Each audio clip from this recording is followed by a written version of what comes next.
Ever since I was a kid, I have loved anything that had a secret compartment or a secret drawer. Really anything that was just hidden in plain sight. So this compilation video, I'm going to be covering all of my most popular concealment builds.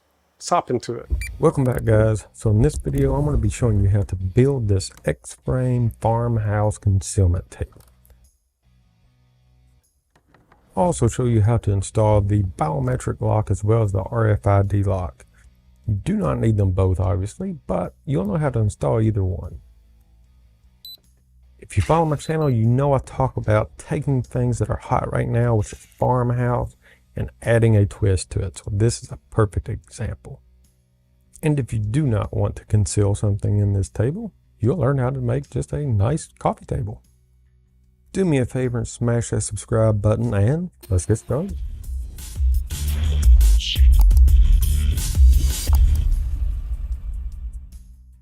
This build will mainly consist of 2x4s and 2x6 material. And as always, I'll throw the cut list in the description. I also have plans for this on my Etsy shop. I'll link that as well.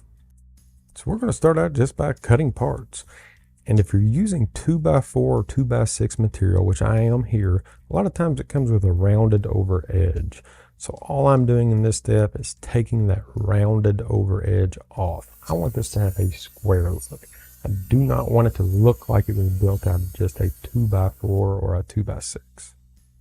The material that I'm cutting right now is the 2x6 material that I will be ripping down to 5 1/8. This will be my tabletop. And this is going to be my 2x4 material that I'm ripping down to 3 inches wide. This plan also calls for 1.5 by 1.5 inch material, so basically just square stock. So we'll go ahead and rip that down as well. Now this is just preparing the wood for the precision cut, so for the cut list, again in the description. Now it's time to actually make our parts. So to keep me from throwing all kinds of numbers at you during this video, I will refer to these parts as I have referred to them in the cut list. That way I do not accidentally tell you the wrong dimensions, and this video will be a lot easier to follow.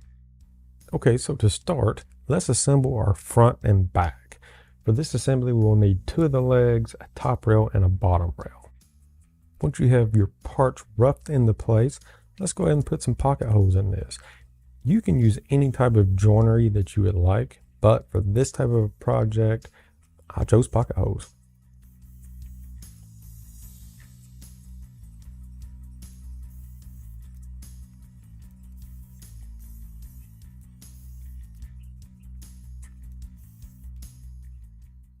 With our pocket holes in place, let's go ahead and glue and screw. For the front and back of this project, I will be using 2.5 inch pocket hole screws. So for the bottom rail on this, it needs to be spaced up 2.25 inch from the bottom of the leg. And if you'd like the more finished look, you can put these pocket hole plugs in now. Now with everything perfect for the front and the back, this is the part of the build where I realized I used the wrong material for my legs. Yeah. So after editing out a few choice words, I decided to take my own advice and use my own cut list. And this is what they're supposed to look like. Front and back are now complete. We're just going to clean them up a little bit with some sanding. Yay. And get them ready to be combined with the end rails.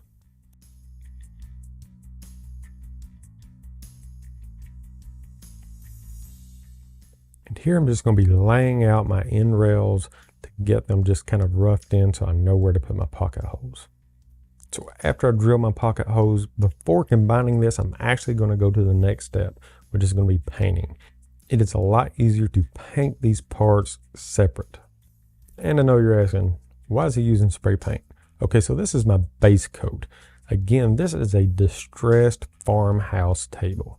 So what I like to do, take black spray paint, a good quality, put it on all of the edges, the high points, the parts that will show through as you distress. And I'm going to do this for all of my parts. This does not have to be perfect. You're seeing I'm just hit and miss. This is just to highlight the areas that I'm going to be sanding. So once that dries, we're going to go ahead and put our top coat on. And you don't even have to paint it all. This is just what I chose to do. If you'd like to, you can stain it. And what is a farmhouse table without a distressed top? So after doing some experimenting with different distressing techniques and some different stains, I chose this. So while our paint is drying, let's go ahead and distress our top. These parts will be labeled top end and top boards. So essentially our tabletop.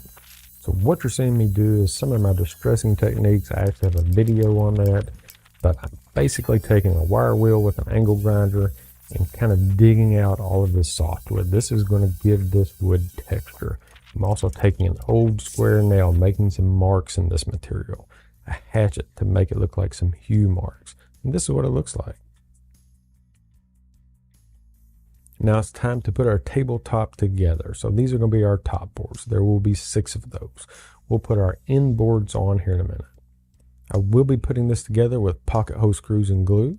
I'm just marking out all of my spacing for my screws.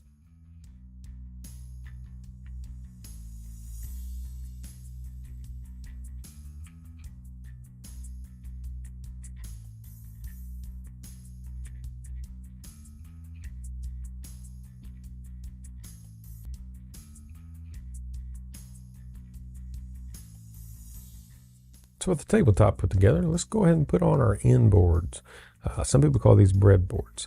So what I'm doing to make sure these end boards tie everything in perfectly, nice and tight, I'm putting 2 screws in each board.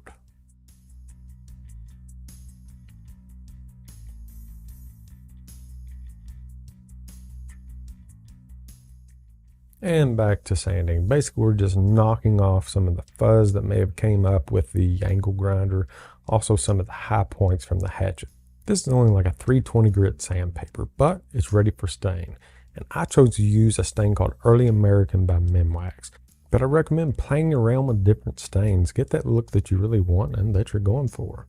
And then once this dries, you can actually blend this a bit with sanding. Again, even a higher grit. This is 600 grit sandpaper. I want my breadboards or my end boards to be a little darker than the center.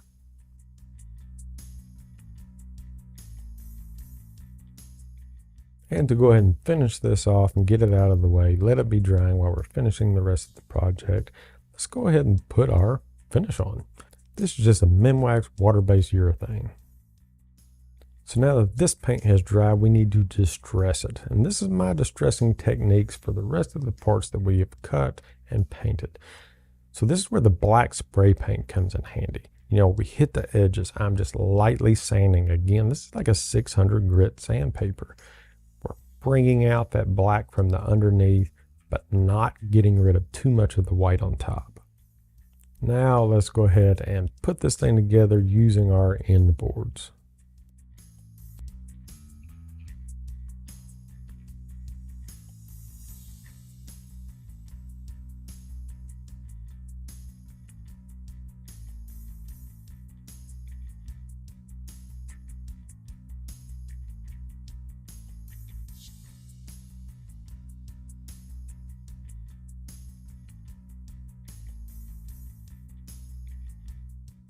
Now I'm going to install what I'm calling the bottom cleat. This will actually hold the bottom shelf in place when we get to that step. So to install these bottom cleats, these are 1 inch by 3/4. I'm actually going to be drilling holes through the long side. So I'm going to be drilling 1 inch holes down the edge. And with a little bit of glue and some 1.5 inch screws, I will attach this to the frame. The spacing for this is going to be 3/4 of an inch from the top of this board, because the shelving material that I'm going to be using is 3/4 of an inch thick. Now let's install our slide supports. The slides that I have linked are 1/2 of an inch thick, so I'm actually bringing this slide support down 1/2 of an inch.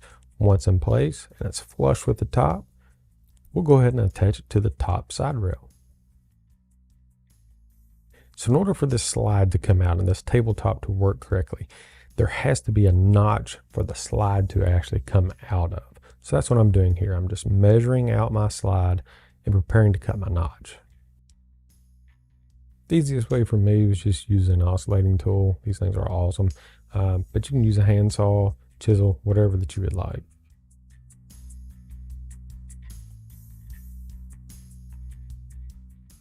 Now let's go ahead and put the bottom of our cabinet on.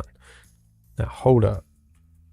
If you're going to put on any type of a lock, an RFID, biometric, however, you may want to skip this step until the very end. It is a lot easier to install these locks, and I learned the hard way with this bottom board off.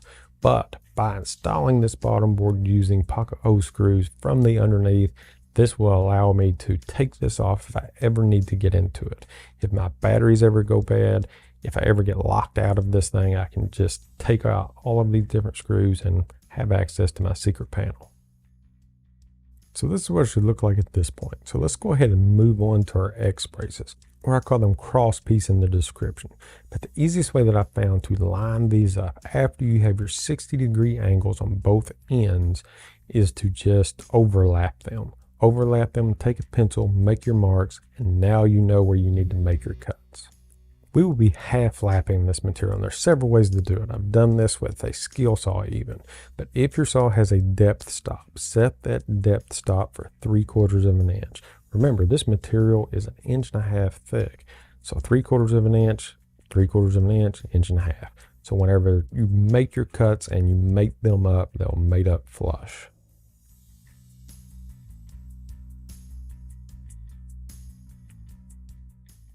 Quick tip, if you're planning on putting in the bottom of this cabinet last, leave one of these X frames out until the end.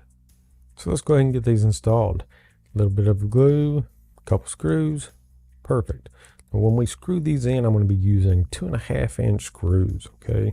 I'm going to be using 2.5-inch screws from the bottom and 2.5-inch screws from the underneath of the tops. Now let's get these slides installed. Now the important thing when installing these slides is make sure that they stick up just about 1/16 of an inch, maybe even 1/8 above your side rails. This is going to ensure that the tabletop doesn't slide against that, creating friction, creating more noise. And that's all I'm doing here is installing the screws into the base of the slide. Since these slides are not being installed traditionally, I'm going to be using an untraditional method to actually mark and install these. So put your tabletop on, get everything squared up, get everything even. Then from the underneath, use a pencil to mark where the edge meets the top. Then pull that top out, line your top slide up with that mark you just made. Go ahead and put a couple extra screws in. Now, whenever you take this off and go to put it back on after you've installed the rest of your screws, everything is lined up perfectly. This is just a little tip. Now for your bottom shelf, you can use about anything that you want. I had some 3/4 inch pine laying around. This is reclaimed longleaf pine. But I'm going to cut this down to 5 1/8 inch wide. So with my pieces cut, I'm going to take them back to the project and basically just dry fit these in. I need to make sure that my measurement was correct and that everything's going to line up nice and tight. Well, see, like this. So now I need to take just a hair off of this board for everything to fit perfectly. Now I'm taking one of my bottom boards measured 1 inch in from each side, and I'm just transferring that mark onto my bottom cleats. Pre-drilling the holes, and this is what I'll use to attach the boards from the bottom. So this is easiest done by turning the table on its side. I'm using 1 1/4 inch screws to fasten all of my bottom boards. That way everything's hidden on the bottom. And she's pretty much done. So now this is the point where we will test everything out and make any needed adjustments.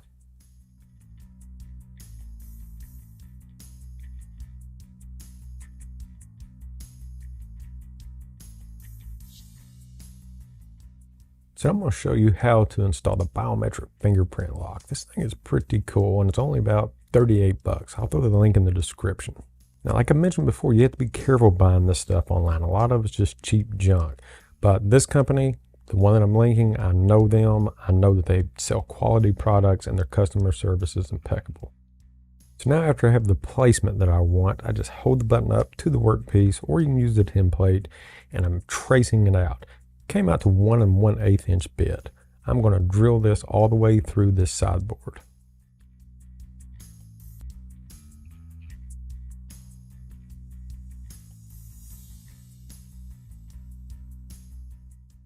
And now we'll just dry fit this into place. Just make sure that everything matches up good. And it does, but from the back I need to attach a bracket. So since I'm using thicker material, I need to actually drill in a place for this bracket to connect. So mark the thickness that I need, and then I take some of my favorite stuff, blue tape, and I actually mark that on my bit.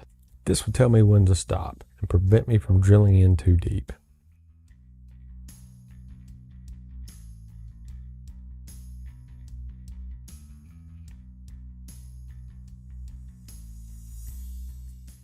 Now we'll get everything into place, attach our little bracket, as seen here, and it's secured nice and tight. So with the scanner in place, let's install the locking mechanism. So for this build, the locking mechanism actually sits up just a bit too far, but I have a super easy fix for that. I'm just going to trace around the locking mechanism, and then I'll actually just cut it out with my handy dandy oscillating tool or whatever else that you have. So with the bottom off and the table upside down, I'm just lining my latch and my locking mechanism up. Then install the latch to the tabletop and the locking mechanism to your side rail.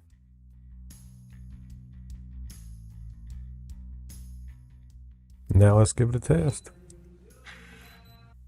Perfect. And this thing will hold up to like 20 different fingerprints. And also give you a low battery alarm for whenever it's getting time to change the battery. And now for the RFID locks. Let me show you how to install these. Again, like the others, you have to be careful about the quality. A lot of these things say that they can read through an 1.5 inch material, but they cannot. And if you try to get a hold of customer service, they ghost out. Not the case for the one that I'm going to link. Plus, these things are only like 20 bucks. So for the added coolness of this build, definitely worth it.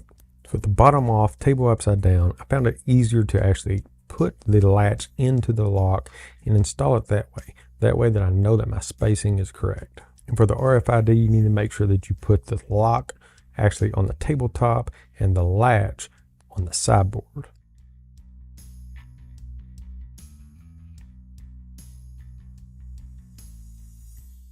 And there we have it. This is the finished product. Looks beautiful. No one would ever know this is actually a concealment table. And if you don't want to make it a concealment table, again, it'll make a nice sofa table. Okay, so let me show you how these different locks work. I actually put the RFID card on the bottom of that coaster.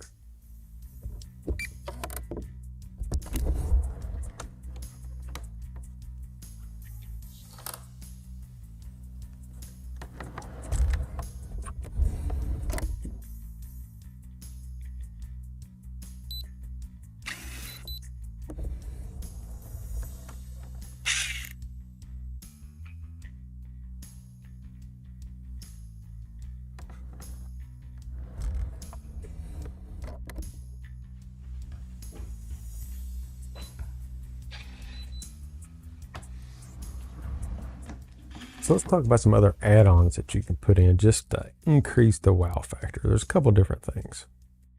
These little LED lights are awesome. They're motion activated, so whenever this top slides back, they kick on. You can install them anywhere. They have 3M tape on the back. They're only like 10 bucks. I'll throw them in the description. I actually like them placed in the back, but that's up to you. I've linked these mountable magnets in the description as well. These things are only about 10 bucks a piece, and they're actually designed for firearms. So they actually have the protective coating on them to keep it from scratching.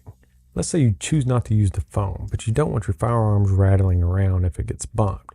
These are the perfect substitute. You can also use these for other mounting options. They hold a ton of weight, so you don't have to worry about anything falling, dropping if anything gets bumped.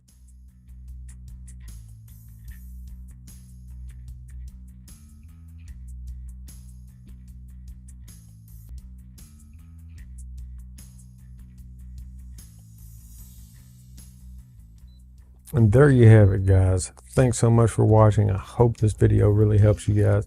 There's actually a lot of money to be made in these, and now you have all the tools that you need. So until next time, go out, make some money, and we'll see ya.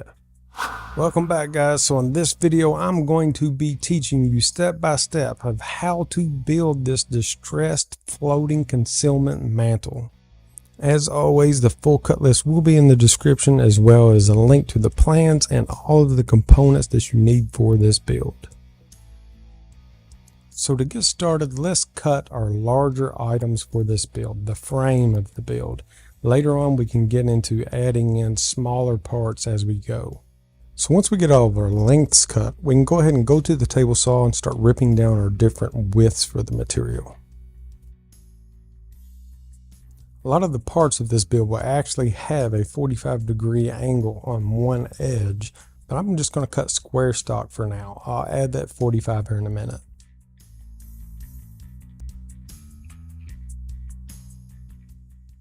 So with all of my parts cut into square stock, I'm now going to put my 45-degree on. So I'm just angling my table saw blade to 45 degrees, and I always like to check for 45s just to make sure nothing has moved or shifted or, got out of square, especially whenever you're making boxes.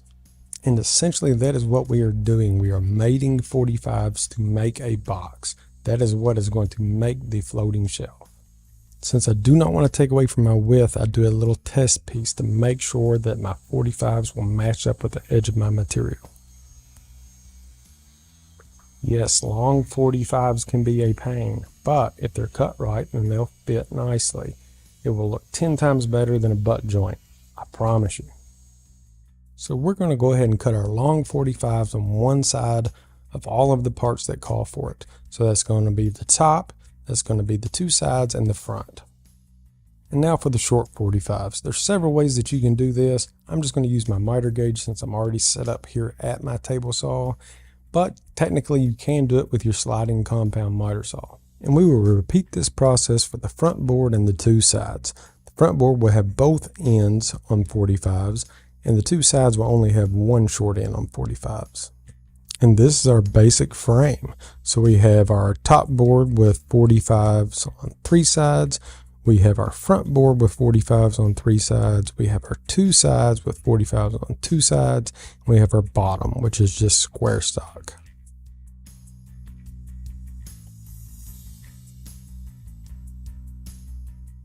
All right, let's put this baby together. It'll start to make a little bit more sense as you see it come together. But of course, I have to use some painter's tape to help hold that 45. And it actually does really help to hold that 45.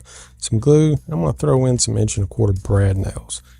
So the top board is actually the board on the bottom as of right now. So we have our left side on, and now we're going to put the front on. And then once we're done with that, we can go ahead and move on to the right.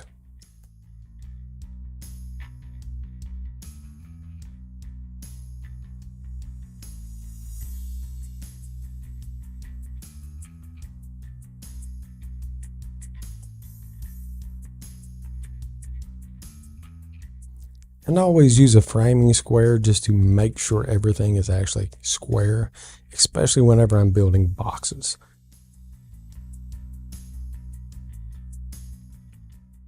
And I'm using a 120 grit sandpaper right now just to kind of round over the edges, and this is going to expose any type of gaps or anything like that that we actually need to fill.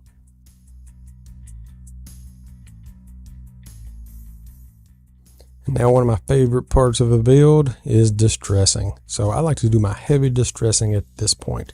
Here in a little while we will actually come back in with a wire wheel, kind of give it the weathered barnwood look. But anything with a hatchet, axe, whatever your distressing tool of choice is, go ahead and do it at that point.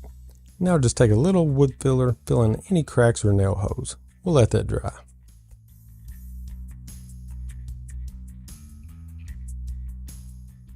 So before actually attaching our bottom and our back, I just kind of do a dry run here just to make sure that everything fits correctly. And if it doesn't, then I can do a little bit of trimming or sanding here or there.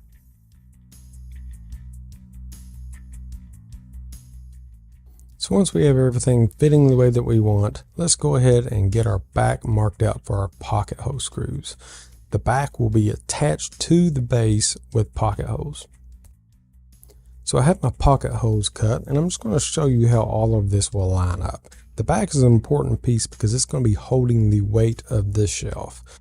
So it will be attaching to the top and the two sides, nested in between. Okay guys, so are you ready to see my contraption? You're not ready, but here it is. This is my distressing contraption. Do not try to repeat this at home. This is not OSHA approved or any other safety group approved. But basically, I've taken the concept of taking an angle grinder and a wire wheel, and I've multiplied it times 5. Hooked it up to a foot pedal, and here we go. This is my distressing machine, and works pretty well. But since you probably do not have a distressing machine, you can get the same look by using an angle grinder and a wire wheel. And this is what we want. We just want that wire wheel to pull out some of that softwood, making the hardwoods pop. And I'm just going to give it a light sanding with a 120 grit again. A lot of times whenever you wire wheel anything, it kind of creates a little fuzz. So we're just going to knock that off. And now it's finally time to use our bottom board. Okay, so this is our square stock. I'm going to be putting in the hinge pockets. So this is 4 inches in and about 1/8 up. So if you're using this jig, you can set it on the 3mm, but it's about 1/8 up. And again, 4 inches in on both sides. And let's go ahead and install the inset hinges into the backboard. I'll throw a link in the description for these hinges. They work perfectly for this application. And here I'm just showing you how everything will fit once it's assembled. But go ahead and take the bottom out and the backboard, and we will attach the bottom to the backboard now. Okay, so with the bottom sitting on the backboard, let's go ahead and attach it.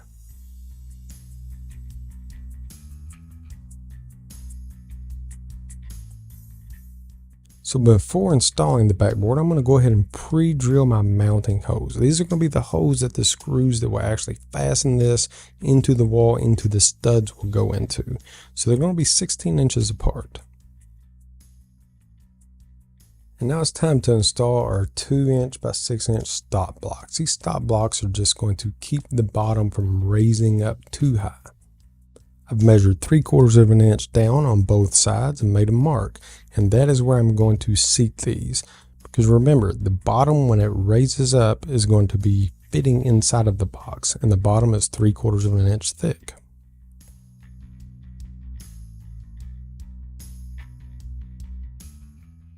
So with our stop blocks installed, let's go ahead and tie everything in together. I'm using 1 1/4 inch pocket hole screws here.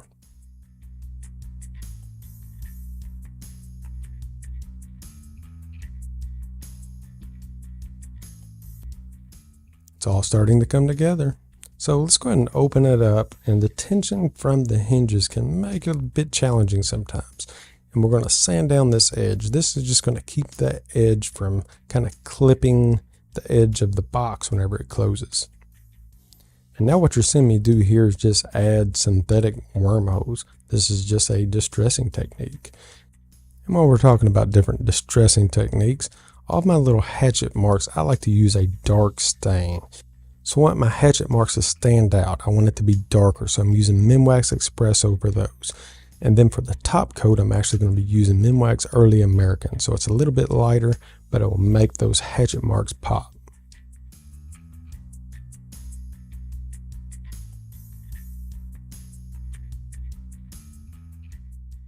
And to make the damper or the strut installation quicker and easier, basically I've taken 2 boards, put them 16 inches apart, just as if it would be mounted into a house, and I'm going to install my shelf.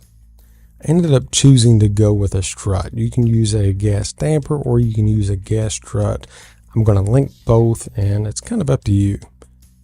And I'm just going to call this my strut block because I'm going to be mounting my pivot point to my gas strut to this. So I'm going to install the round pivot point that came with the damper into the far right hand corner. And then I'm going to pre-drill 2 holes because this is what I'm actually going to be attaching it to the box with. And this is what it'll look like before we install it. And this is actually going to go into the left hand side of the box. But you can see how it works. It's going to go over our stop block and it should fit in there perfectly. I would push it to the far right all the way up against the wall and then install our screws. And we will install our damper or strut, whichever one that you choose. And now we'll go down and install the bottom pivot point. The dampers and the struts come with all the hardware that you need to install these. But whenever you're installing this bottom pivot point, you may have to adjust just a little bit up or down. So leave it a little bit loose before you make your final tightening. So for this build, I'm going to be installing an RFID key fob lock. So this can work off of a key fob or it can work off of a card, but it will actually read through the wood. I'm sticking with the same company that I use for my other builds because I know they're quality products. I've ordered other things trying to, save a buck or two and ended up blowing my money. This company is based out of the United States, so if I ever have any issues, I pick up the phone and give them a call and they answer. I'll definitely make sure to throw a link in the description for this lock. So for the lock and the latch installation, I'm just measuring the thickness of my lock, and then I have to add 3/4 to that to account for the bottom that is coming up. So I'm just measuring the thickness of the lock all the way up until it actually touches the latch. Kick that latch off. Now I know the depth that I need to set my latch. And I'm wanting this centered, so I'll go ahead and just center that up. And I'm just going to take a pencil and outline this latch. That way I know exactly where it needs to fit.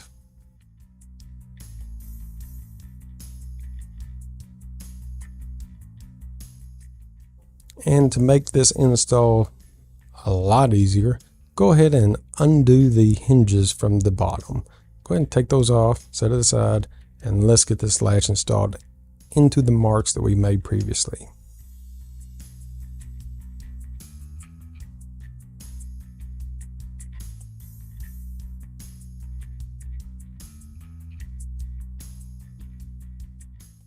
I actually used these lights in my last build. They're really cool. They're motion activated. They come on at night, just basically to illuminate what you have whenever it's dark. So if you're going to install those, be a good time to throw those in there. So I'm going to go ahead and put the bottom back on, and then I'm going to go ahead and attach my locking mechanism to the latch. So the latch is already installed. Now I'm measuring down while it's attached. I'm measuring down to see the distance between the edge of the board and my lock. And now I know exactly where I need to place my locking mechanism in order for it to mate up with the latch.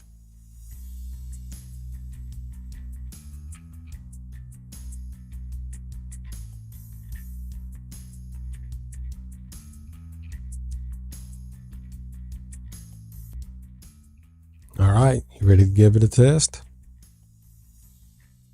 And there you have it. So with this strut, it will actually push it down. So with the damper, it will actually slowly let it down. It all depends on the speed that you want this thing to drop. And remember, as you add your firearms, it will get heavier and drop faster. So since the bottom can essentially be hanging almost straight down, you need something to support your firearms where they will not fall whenever this opens.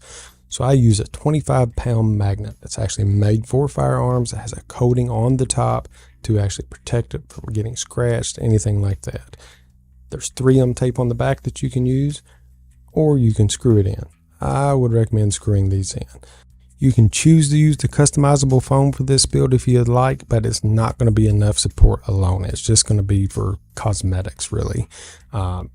Definitely use magnets to hold any type of firearm or anything heavy, into this build. And there she is. She's all done.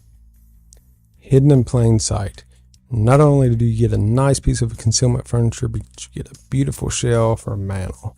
So I've told you everything that you need to know to build this, but if you would still like the plans for this build, I'll throw the link in the description to my Etsy shop. Thanks for watching, guys. I hope that you've enjoyed this video. See ya.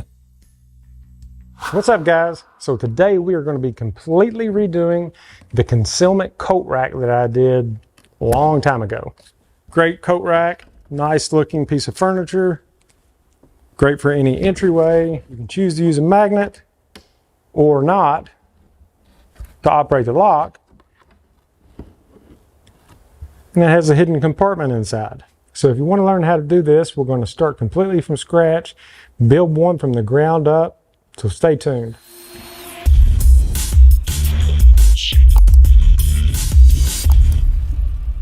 So after after the last video that I did on the floating concealment shelf, right here, I actually walked through step by step, how to build that shelf. There are a lot of people out there that still like to have plans in their hand while they're building it. You can use these videos. I'm going to tell you exactly how to make everything. I'm going to give you all the dimensions, everything. But again, some people still like to have the paper copies to read. So check out the link. I'm actually going to be putting the plans up for this build that we're going to be discussing today, as well as the concealment shelf that we built a couple of weeks ago. So if you're interested in that, that's there. If not, I'm going to tell you how to do it all anyway. You don't have to buy any of these plans. It's just there for the folks that like to actually go buy plans and not buy some random guy talking on a video. So at the end of this video, I'm actually going to be showing you how to install these RFID locks. These things are super awesome. Back when I originally made this video, they're very expensive. You could not really afford to buy them and actually put them into a build and sell them. But that has changed now. I think this one's 30 some bucks and they're super cool. If you're looking for kind of like a wow factor to bring in customers, or if you're making these for friends and family, you definitely want these versus the magnetic locks. These are fine. There's nothing wrong with those, but this just has the cool factor. The thing that I like about this company, and I bought these in the past, I bought the cheap ones off of Amazon and they were junk. And then you couldn't find any type of customer support, anything like that. I actually get these from Lock Connection. This video is not sponsored by Lock Connection, but it's the same place that I get all of my dampers, struts, all of my hardware. And the reason why I keep going back with them is because of this quality product. I bought dampers, I bought struts, I bought all those different things from other companies, and they ended up being junk. The awesome thing about this company is customer service. I can call them up, they're right there. Or I can send them an email, they will actually answer. So if you was to ever have any questions, ever have any issues with any of this stuff, you wouldn't have to go through Amazon, even though you're buying them on Amazon. You could contact the company themselves, and they're awesome with customer service. So I'll actually put links to this one below. They have several different styles. I'll put links to their customer service below. If you decide to go this route, excellent wow factor. Then if you ever have any issues with the install or with cards, anything like that, then you can just give them a call. All right, guys, so let's get started on this project. You are looking at it. This is the material that you need to make that product. If you're watching this video to make money with woodworking, this is an excellent product. Again, everyone loves a good concealment shelf. And the thing is, it's functional furniture. So even if you do not want this as a concealment shelf, you can still use it as a nice coat rack. It's a nice piece of furniture. I'm going to be doing this just like we're mocking one up. So this is going to be a prototype. Everything here except for the top that I'm going to be using is plywood. And again, I say maybe your first one, you should build it like this. Do not use your expensive wood or your higher priced wood for your prototype, because you're going to be doing a lot of adjustments. So just keep in mind, this is the prototype. For your final product, you'll be using solid wood, and you may be doing a couple of things a little different, and I'll tell you all about that as we go. So this is everything that you're going to need for the front plate. What I have done is I have already put a rabbet on the inside of this. So this front plate is going to be designed like a picture frame. And then the insert will actually go into the back. So this is what the rabbet looks like once it's cut. This is a 1/2 of an inch rabbet all the way around, because my insert is 3/8 inch material. And it's called beadboard or wainscoting, whatever you want to call it. But it will actually have that texture to it. Now this stuff's pretty flimsy, so it can warp easy. So just FYI on that, on how you store this. So let me show you how I put the rabbet on these pieces of wood. Again, these are going to be for the front door that folds down. There's several different ways that you can make a rabbet for picture framing or so on and so forth. I'm going to show you how to do it on a table saw.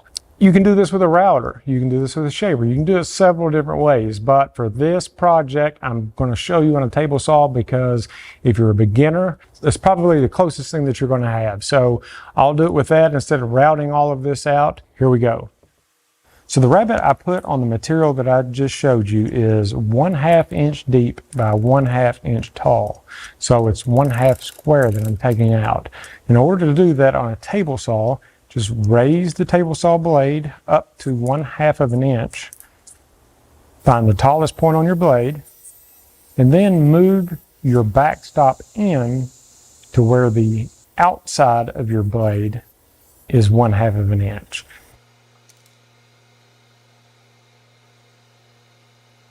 So it's as easy as that to put the rabbet joints in this 2.5 by 3/4 inch material.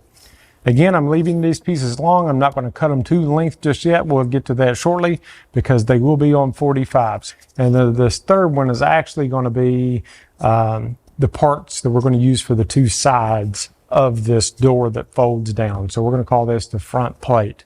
And again, the other part for the front of the door is this wainscoting beadboard is what I call it, but everything will be in the description as far as the sizes on that.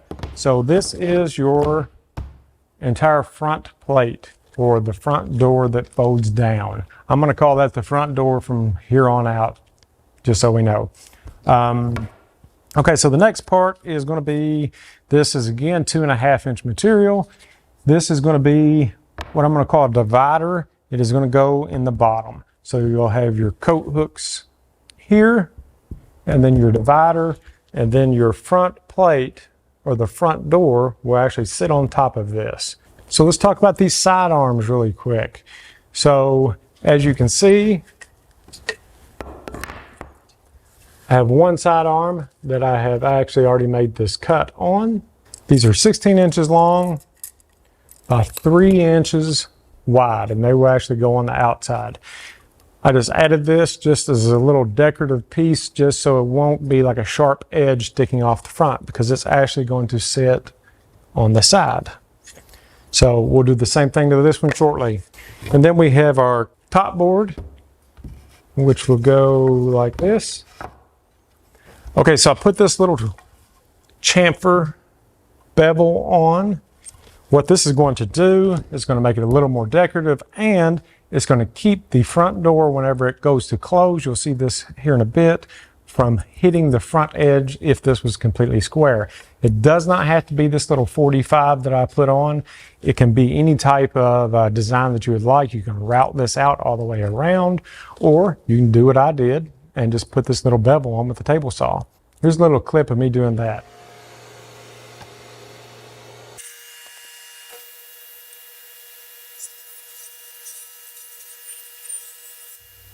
Okay, so that's our top. And our top is going to be 4.5 inches by 44.5. And again, once you start to build these, if you decide whatever type of wood that you're wanting to use, be it pine, be it walnut, be it whatever that you would like, oak, still this back plate, this is a pretty large back plate. I would still recommend using cabinet grade plywood for this because it's all going to be hidden. It's all going to be inside except for what's on the bottom. And if you would like the bottom edge covered, that's all that you would have to do is get some edge banding to match whatever that you're doing. But no one's going to see this bottom edge. So this is a 16 by 42 1/8. So first thing we're going to do, let's go ahead and put some arms on this back plate. All right, so for the arms, again, they're going to be sitting on the side of the back plate just like this. So it would actually give you a look of something like that. So what I've done here is just measured up 1 3/4, then 1 1/2 from the bottom and made a mark. 1 1/2, 1 3/4. Whatever angle that comes out to be, go ahead and cut it on your miter saw. Let's go ahead and just measure this out on this next one. So we're going 1 3/4 in. Okay, And then I said we're going to go 1.5 up. Make our mark. And then let's draw a straight line between those two marks. And then we'll make that cut on the miter saw. Okay. Now we have our two arms cut, 16 inches long. We've put our little bevel on here, or design, whatever you want to call it. And for this build, we're going to be using glue and 1.5 inch brad nails.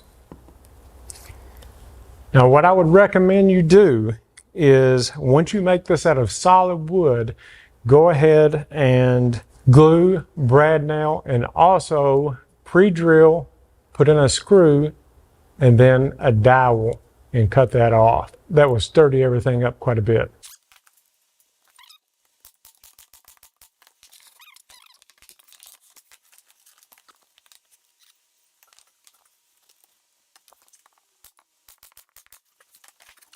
So now that we have both of our arms on, this divider will actually sit right in here. I'm not going to put this on yet until we have our door made, just in case we need to make some little fine-tune adjustments.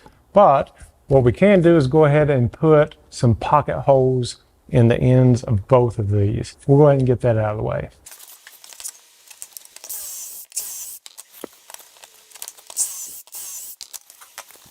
And there we have it. And I'm actually going to put a couple more going down on the inside, going down this way. That way, whenever we secure it to this back plate, it's secured all the way around.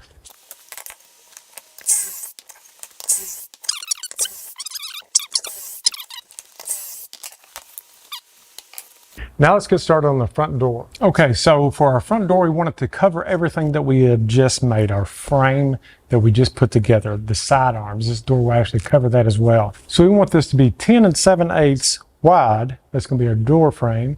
And we're going to want it 43 1/8 inches long. So let's get that made. So we're going to start by cutting our 45s on our two long boards. So we want it 43 1/8 long. That is going to be tip to tip from our 45s that we're going to make.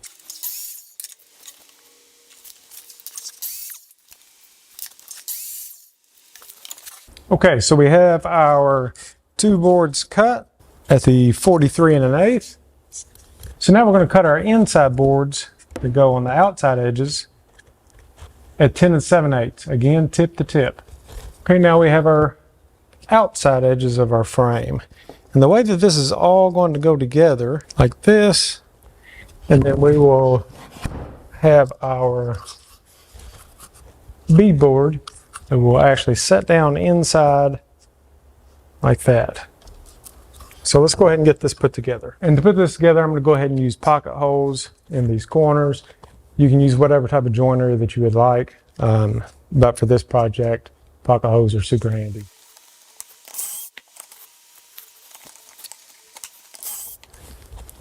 Okay, so do not do what I just did. I put a pocket hole in the end of each one. I've built tons of these things and I just made a mistake. So do not get down on yourselves when you make a mistake. No big deal. Cut new pieces. However, you actually do not need them at all on the side boards if you put them in the two top boards. So mistakes happen. Let's just roll on with it.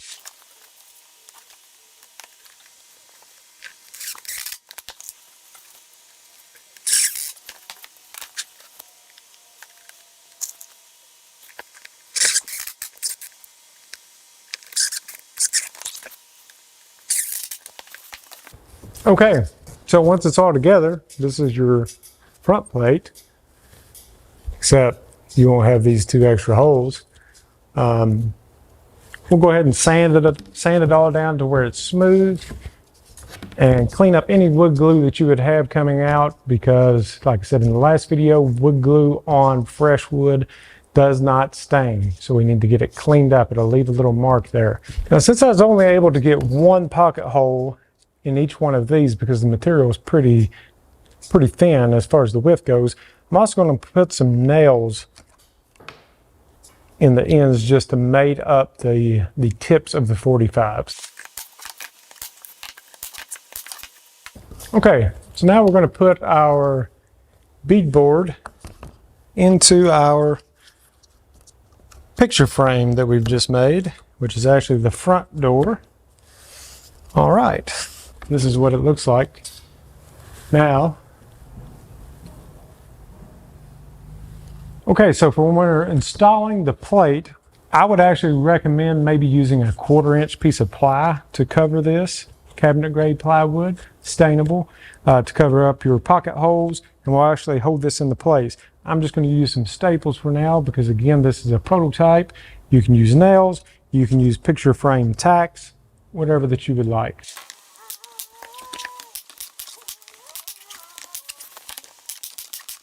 Now that the front's made up, we need to go ahead and drill our hinge pockets in the back. Again, like in the last video, I'm using this handy little tool by Craig, and the settings will be at 3mm. And I'm going to put one 6 inches in from each end. Then we'll put the center one at 21.5.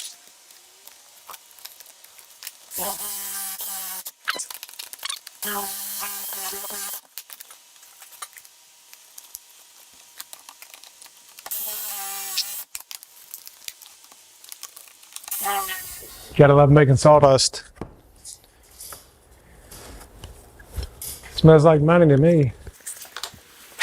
Now this is actually where our hinges will go. So these are 3/4 overlay Blum hinges. Again, I'll throw a link in the bio. They will set right in. I'm gonna go ahead and get those installed.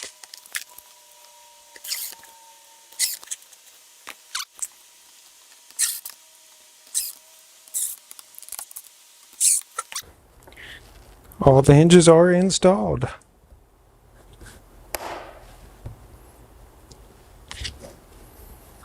This is where we're at. All right, let's get our base back over here. So with our base back on our work surface here, and this is still not attached. Just gonna go like this whenever it is. Let's go ahead and put our top on. The bevel side is going to go in, and we're going to leave a 1/2 inch of overlay on the outside edge.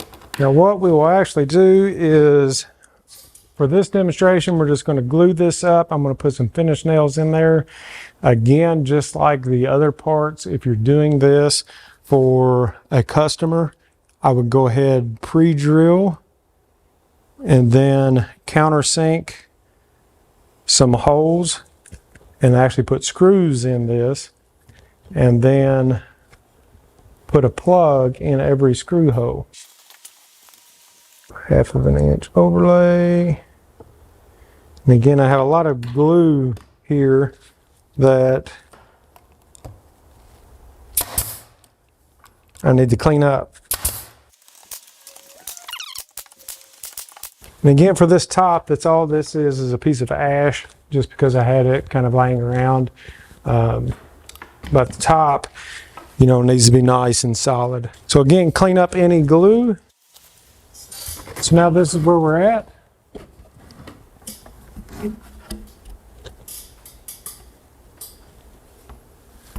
Okay, so now let's put our front plate on and just kind of get an idea of where this divider actually needs to go.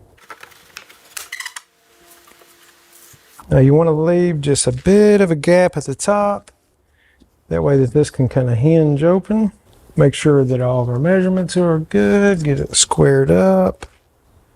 All right, now let's move the bottom in.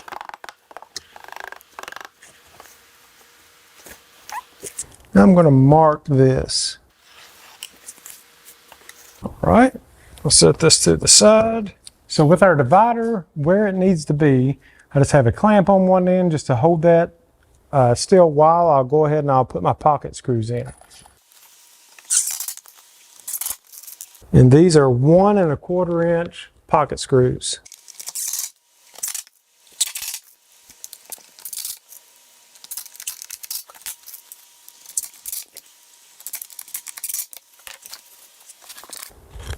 So with this done, now that's all we need to do is attach our door front to this. And the front will sit in the center of this board. Just like any hinges, once we get this installed, they will need to be adjusted to make sure that the door front is actually square. These are 3/4 inch screws.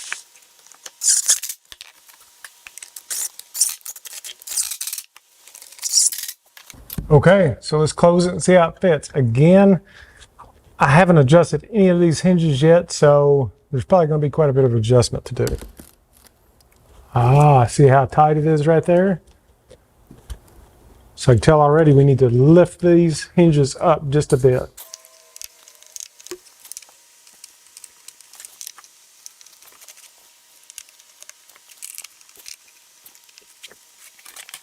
So this hinge, you see a little bit of a gap, we need to adjust it back. Maybe this one in.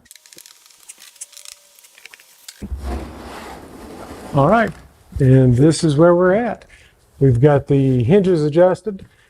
Takes a little bit of time moving them up and down, in and out to kind of raise this up to get a nice edge for it to open. You do not want it dragging the top. You want it to open smoothly, and the hinges will actually hold this front door open. There it is.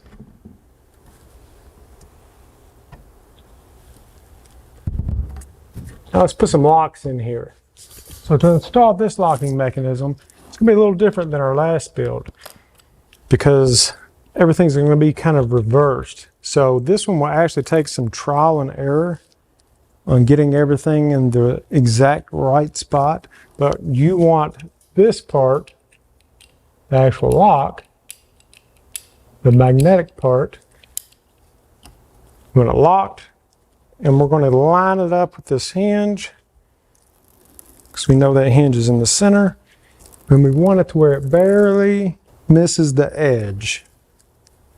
Now that I have that, I'm going to mark this. I'm just marking these corners, and then we'll peel this tape off. Okay. Now that's just that 3M tape that was on the back of these. So I'm not going to put any screws or anything in this just yet until we know that this is going to work, because for some reason if it doesn't, we can take it off. So to test this, let's find our little magnet. And there it is. So we know that the locking mechanism itself actually works well. So now the hard part is finding out exactly where the base needs to go. Okay, so we want this edge, whenever it's open like this, to be able to catch and lock into the bottom of this piece. So I'm going to measure off and just see what it has to be. It looks like 1 1/4 inches.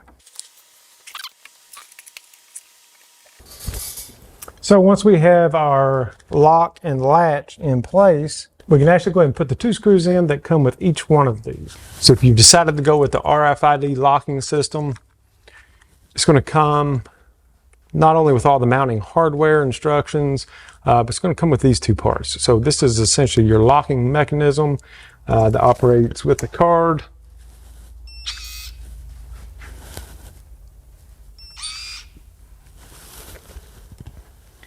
And it's going to come with the latch. The cool thing about these is once the battery starts getting low, I think there's like 1,500 uses out of a few AAA batteries in this thing. But once you get down to like your last 100 or so, it will actually start to give you several beeps in a row. That's your warning. Go ahead and change out the batteries in it, okay? So let me show you how to install this thing. But this is how this should sit. Just like this. Flat part of your bolt, and this is flat as well. So if we flip this over and we find the center, which is going to be 22 inches, which is also going to be 22 inches up here, and we have our center mark, then we know that as this door shuts, it will actually snap into place here. So what I found just by messing around with this, you need 1/2 of an inch off of the edge in order for this to mate up correctly. Because again, we're using this for unconventional styles. A lot of these are made for cabinet doors that open side to side, so you kind of have to mess around with it just a little bit, but I've already done that for you. For this particular model, you need 1/2 of an inch from the edge. And then what I'm going to do for this, because we know that this is 3/4 of an inch, whenever it's closed, in order to find out where this needs to sit, I'm actually just going to take a piece of scrap 3/4. I'm going to close my door, and then I'm going to make a mark. And this is, we can erase this. This is just a pencil mark. Okay, and from that mark, I'm going to put this on the edge, and this is going to be representing the thickness of our door. And then I'll make a mark on the back. So now we know where this edge will be whenever the door is closed. It's going to be a lot easier for mounting the latch, because the latch needs to be flush with the edge of this door so it'll catch. So let's get these installed. I'm going to go ahead and take the batteries out of this.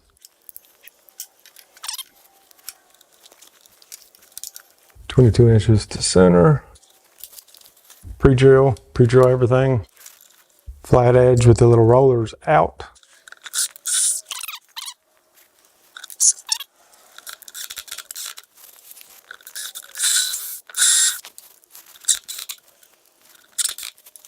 We have our latch installed.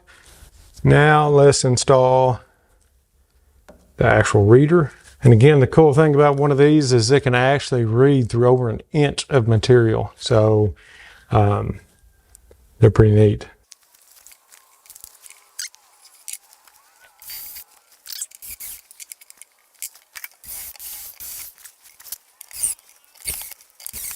Let's put our batteries back in. Okay, so now to test this and make any final adjustments that you need to your latch, this latch actually has a little bit of play as long as you drill your pilot hole straight up to the center. You can move it in and out once the screws are not tightened completely, but they're in. Then once you get it exactly where you want it, you can tighten those up. But we tested our lock, make sure that it's all good to go. It's awesome. And we're going to be listening for a little bit of a click. There it was. That's locked. So instead of the magnet and having to keep up with the magnet and all of that, like I said, you can put this in your wallet, you can put it wherever. You can have it underneath of a decoration on top or whatever you'd like to do. Again, they make key fobs as well, so you'd have one on your keys hanging here. Unlocks. Locks back. So we're locked. Unlock.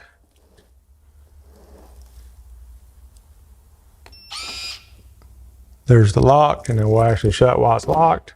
Unlock. That's it. They're super cool. Like I said, they're getting a lot cheaper. Do not go with a lot of the junk that you see on Amazon.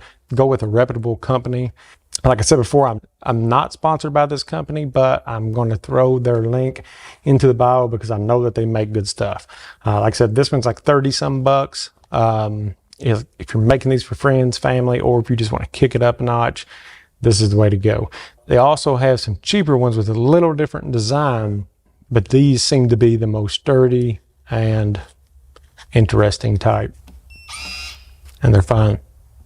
And like I said, if you want to spice things up even more, these little LED lights will actually, they're 3M sticky tape, and then you just put your batteries in and you can mount these inside, not here because it'll catch there, but you can mount these inside. And then once this door opens, they'll actually kick on and illuminate your firearm or whatever that you're concealing. Super cool for, you know, for a $5 or $6 LED light.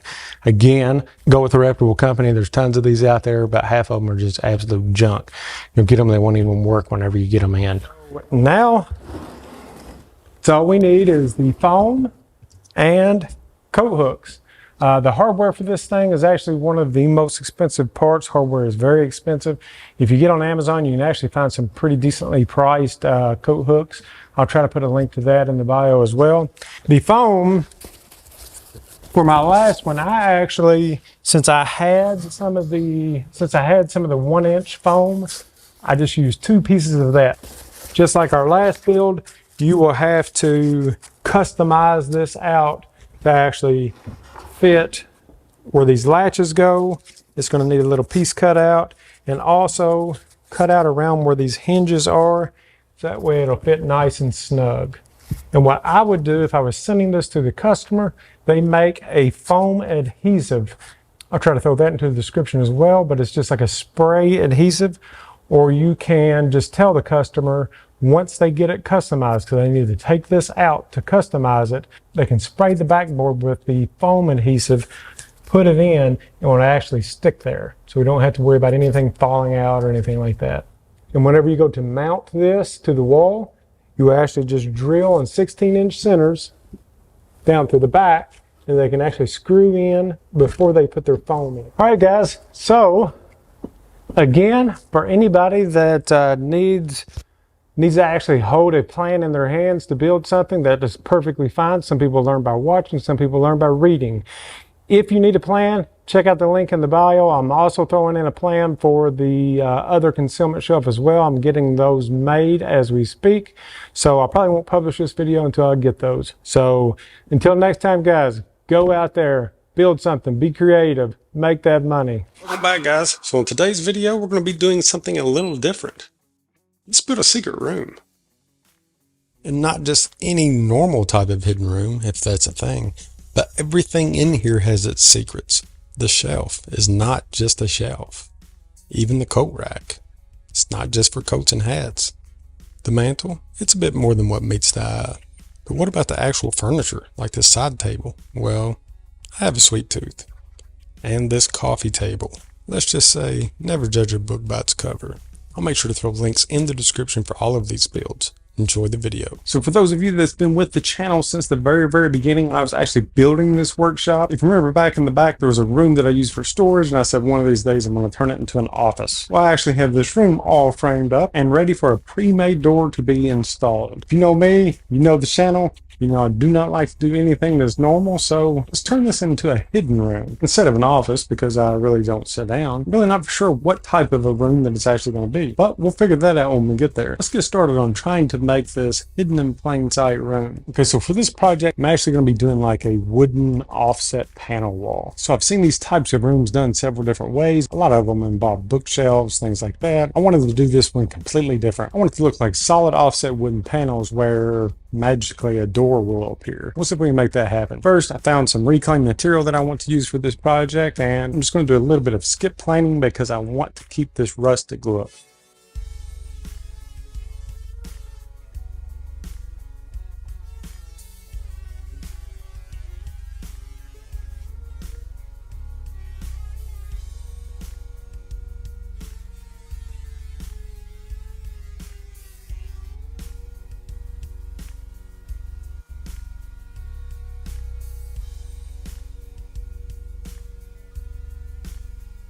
So the first thing I'm going to have to do is modify this door. I have it framed up just for a regular size door, and that's not going to work. I'm actually going to be making this door smaller, maybe the size of a restroom door. And I'm going to be building and framing this up just a little bit different. I'm actually going to be building the frame sideways. So instead of like this, like I did the rest, it's going to be sideways. That way, when the door actually opens, you only have 1.5 inch thickness protruding versus a whole 3.5 inch board. You'll see what I mean here in a minute. So the basic idea is to have our boards going across like this, and then whenever we open our door, you have to have some place for this end to go. We have to make sure to leave enough room between these two 2x4s, this end pivot in. It's the only way that all this will work.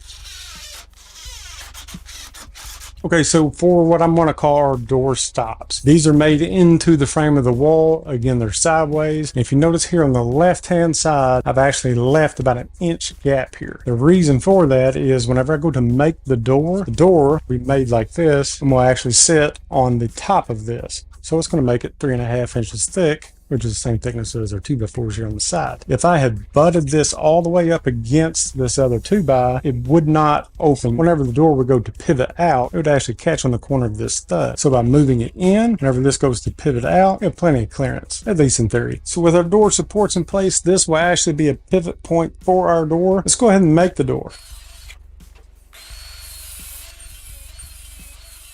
Since I'm going to be putting this door frame together flat, let's go ahead and put some pocket holes in the ends of these crossboards.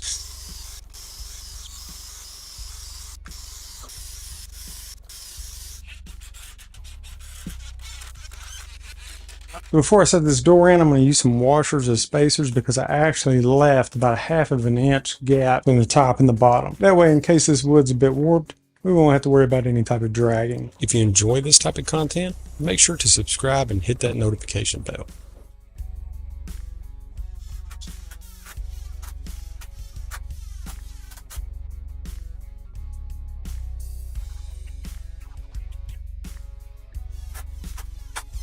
And this is what I was talking about having it flat. Having it flat is going to allow us to hinge out without it interfering with this side. Now what I will have to do, this is not quite the thickness of this wall, as you can see, so I'm going to shim this out a bit, match the thickness of our hinges that lines up. I had to bring those out just a hair, but we're getting there. And on this door, I think I'm going to add another vertical board. I have a feeling that as I start to lay my horizontal boards across, some of those are going to have to meet in the center, so I need something for it to actually meet through. Let's add another one of those. And a common theme in this wood, bold. For a reinforcement board in the center of this, I decided to go ahead and just make it a couple of inches wide. So I put a couple pocket holes in each end, and I'm doing this to try to keep down the weight that's on the door, because in the end there's going to be a lot of weight just on these hinges. So let me get this put in. Oh, gotta suck it in. I need to go on a diet. It's really not going to be any good because that board's crooked. Work smarter, not harder. Okay, so we still have this inset to deal with. This does not sit flush with the outside, and I really need it to. Part of it's because of the hinges on this side, so let's build this out. Do that just by using a couple of nuts and washers. I'm sure that they make like dedicated spacers or some fancy, expensive something or another for this, but that'll do the trick. Call it redneckery.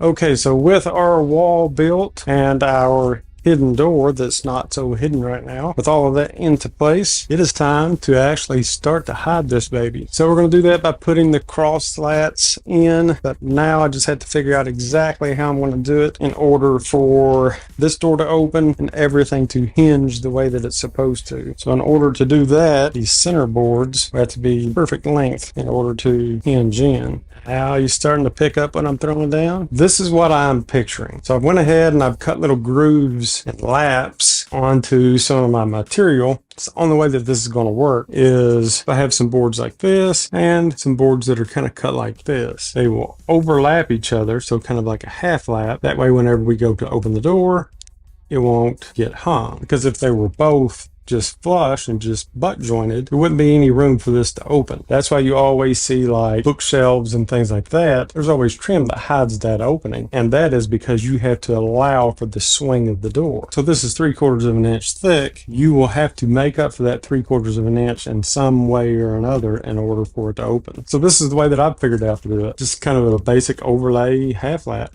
We'll see how it turns out. Kind of an example mock-up. These are all the different sizes that I'm going to have for this build. I've ended up with 8 different sizes, and each one of these ends will have either an outer facing gap or an inner facing. That way, as everything works, it folds right back onto itself, leaving just a tiny little gap that's not noticeable and actually looks like that it's designed like that. All these parts have to be the same size, and they have to have these notches on the ends. I think I'm going to use a dado stack for that. You can achieve this with a miter saw. That's how I achieved this kind of mock-up version. All this material is going to have to be ripped down to the same width. That way all of our boards match up and leaves minimal gaps in the material. All these parts have to be cut to 8 different sizes and the notches put in each end. So let's get the cutting. Okay, so I'm going to start making my cuts. I'm going to cut everything to size first, and then I'm going to rip it down. Since I have all of these different measurements, there's actually 8 different size cuts, and you know, they're all like 35 inches, 41 and a half, 18, 23 and a half. So since they're kind of random sizes, I'm going to go ahead and mark this board. I just laid out a sacrificial board across the top of the saw. I'm going to mark it out with all of these different sizes. That way, whenever I get to processing my pile of wood, I'll be able to tell if the offcuts are long enough to use for different parts of the project. All about saving that wood. Okay, so we have everything set up to begin processing our material. We're going to cut everything down to lengths. I'll probably set up a dado stack to put the notches on, and we'll also be ripping everything down to 5.5 inches. If you're wondering why I'm using this job site miter saw, one of my kids works in construction, and I've always been leery about high power tools like miter saws, table saws, things like that that are battery operated. In case you're wondering, no, they did not sponsor this video. We're going to put this thing to the test. And for this build, I'm going to be using a reclaimed heart pine. So virgin growth heart pine is extremely dense and weighs almost 4 pounds per square foot. And the reason why is because of the growth rings, how tight everything is, and the resin content of this material. Let me show you an example of why this 3/4 of an inch board weighs more than this 1.5 inch 2x4. So look at the growth rings of this 2x4. See how far apart they are? This thing grew extremely fast. Now look at the growth rings of the heart pine. So this 3/4 of an inch board has over 10 growth rings, whereas this 1.5 inch 2x4 only has 5. Everything in between your growth rings is sapwood. That's what makes it soft. That's what makes it light. That's what makes it bow and twist. That should explain a lot.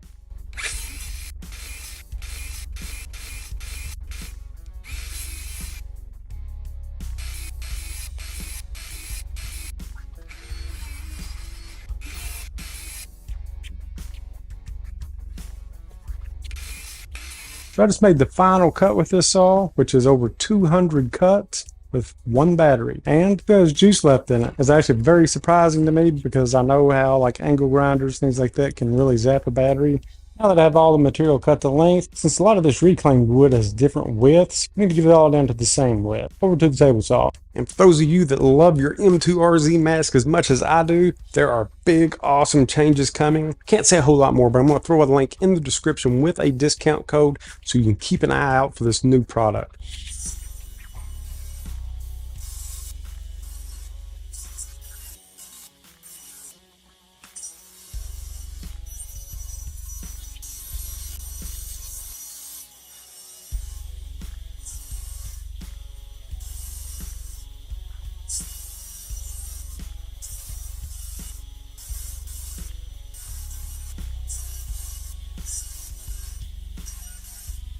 All right, so now it's time to put the notches on each end of these things. As you can see, one notch may be facing one way while the other is on the back. So have to be very careful with all of these because I'm running out of material. And to do that, I'm going to be using a 1/2 inch dado stack that I put on my old Delta table saw. Okay, so on my fence, I've placed a sacrificial board, and then I also have my miter gauge to feed this through. It goes just like that.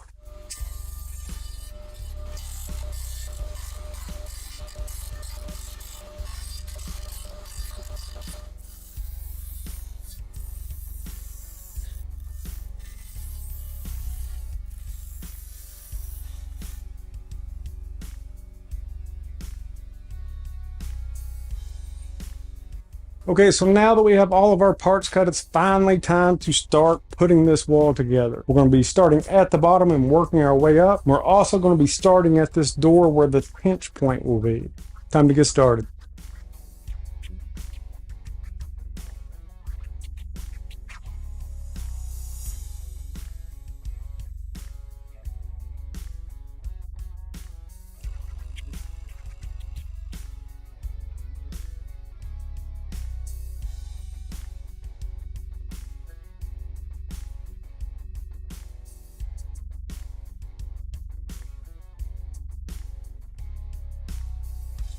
All right, so I ran into a little problem. I should have thought of this ahead of time, but I didn't. It was whenever I reach the top of this door, it cannot have any overhang that actually hits this header, because this is going to be in swing like the rest of this. So if there's any type of board that's taller than this header, it's going to hit here. So this whole row is going to have to be ripped down.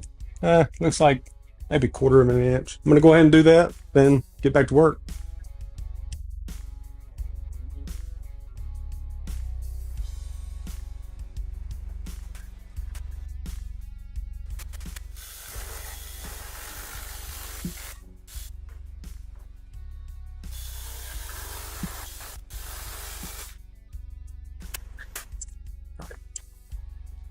So we just got our last piece put in.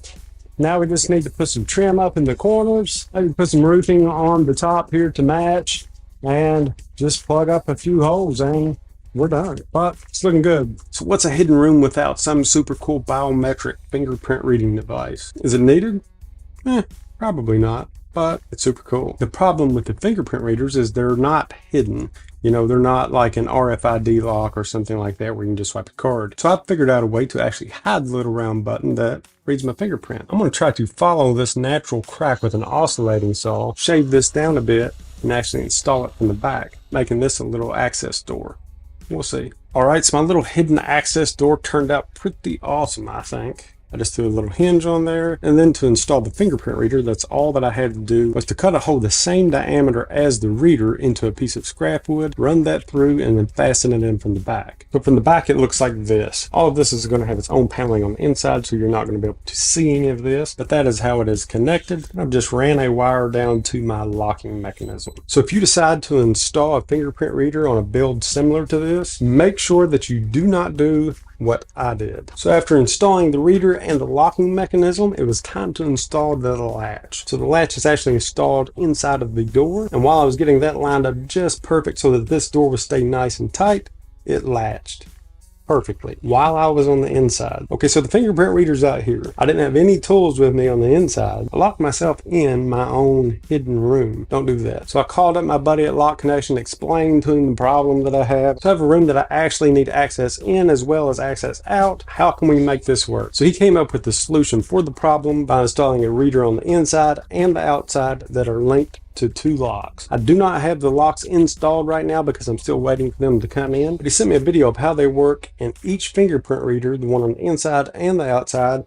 will actually activate both of these locks. So I'll throw a link to that bundle in the description if you are interested in building something like this. So in all reality, this wall was not hard to build, and I think that it turned out great. Now it was time for me to enjoy the fruits of my labor. So you just saw how easy something like this can be accomplished. So until next time, guys, we'll see ya. I've had a ton of comments, ton of views on the old video that I made about the concealment shelf. It was very, very poor quality. It was one of the first videos that I ever did. It was in vertical format. I did it with my phone. I just did it because I had a lot of questions coming in from people. And I still do, because I didn't answer enough questions. I didn't go into enough detail with the first one. So we're going to redo it, and I'm going to go step by step, showing you exactly what you need to build these things. This was one of my very first concealment shelves that I ever made. And you can see it's a nicer trim, things like that. But I ended up changing this design to the one that we're going to talk about today and the one that the old video covered, because there was more profit in this design. Yes, you could still make this other one, and I still did, but I had to charge more for it. This is where I can get my price point down to be competitive and sell a lot of these things. And then once we're done, I'm actually going to kind of go over some of my paperwork. I mean, look at this. That's what goes into marketing these things and selling these things in bulk. So let's get started.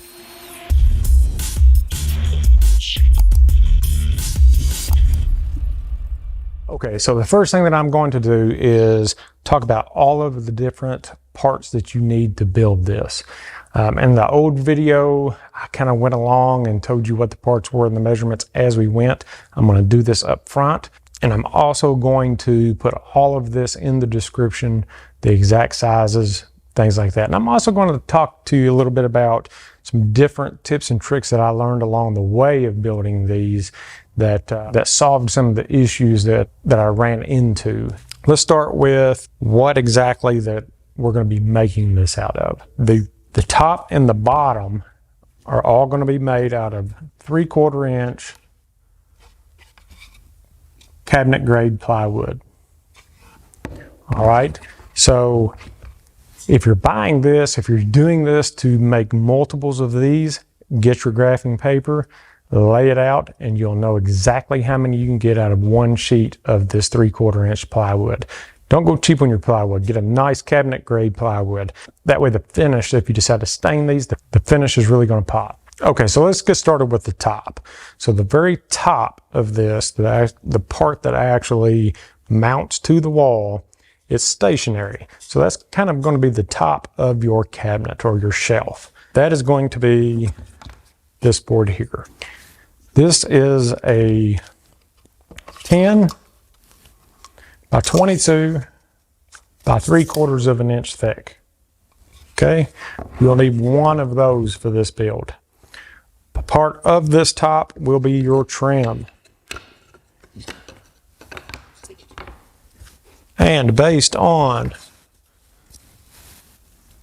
the sticker that's actually on the trim, this is 7/16 by 1 3/8.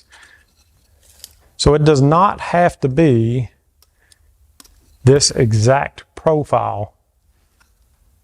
It just needs to have the flat edge and drop down. You do not need to get much thicker or much longer than that. But as long as it's 7/16 by the 1 3/8, you're going to be perfectly fine. So for this build, you will actually need 2 pieces that are 12 inches long and 1 piece that is 2 foot long or 24 inches long. And I'm leaving these square edged for now. If you start off with just a bunch of these cut, then you can set your saw on 1 miter, cut all of that end.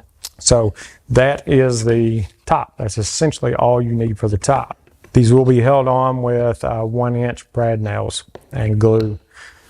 The bracket is what I'm going to call it. So anytime you hear me refer to bracket, this is the part that will actually mount to the wall. The top sits on, and you'll see as we go along how this works. And then these arms support and are attached to the top as well. So for this project, this bracket is 2 inch material by 18 inches long. You need one of those, and you will need 2 of these that are 2 inches by 6 inches long. Same material, same plywood as your top and your bottom. This is 3/4 cabinet grade. That's all you need for your bracket. The bottom. Now, as you can see, this bottom I've already started to work up. In its raw state, before I started to do anything, it's 18 inches by 7.5, and I'm going to put all of this in the description, by 3/4 inch plywood. So whenever you go to mass produce these, you will make all of these cuts, and any of these modifications that you do to it, just like I've already pre-drilled these to hold our hinges. You'll go ahead and you'll have a stack of these, and you'll just do them all at once, and then you'll have a stack that's ready. What attaches to this is going to be your crown molding. Now, the crown molding that I ended up using is a 9/16 by 3 1/4. It really doesn't matter the profile on that. I'll show you this. But I found this is very inexpensive compared to what I showed you earlier. The really fancy crown, you're looking at $20 a 8-foot stick. This was a lot cheaper. I'm not sure what it's running now, but I think back when I was making these, it was like $5 or $6 for a stick. Maybe even cheaper than that. So you will need 2 of these that are cut at 12 inches. 1 of these that are cut at 24 inches. Again, we will do our cuts as we go. The only other part that you're going to need for the body of this, and we'll get into it as we're actually building this, is going to be this little wooden block. This wooden block is what our locking mechanism is going to sit on and take into account for the angle of the crown molding. Okay, the hinges. I don't know how I ended up with 5/8 hinges. It just seemed to be what worked the best. 5/8 hinges. I'll drop a link to all of this stuff in the description if I can find it. If not, then I will just tell you what type of a hinge it is, the brand, and the size of it. The great thing about these hinges is they are adjustable. So in the end, we will actually be fine-tuning these. That way it doesn't rub against the wall, anything like that. Speaking of rubbing against the wall, that was one of the big issues that we had with the original design. So what I ended up doing, remember this is the base, this is where the hinges go. On the very back,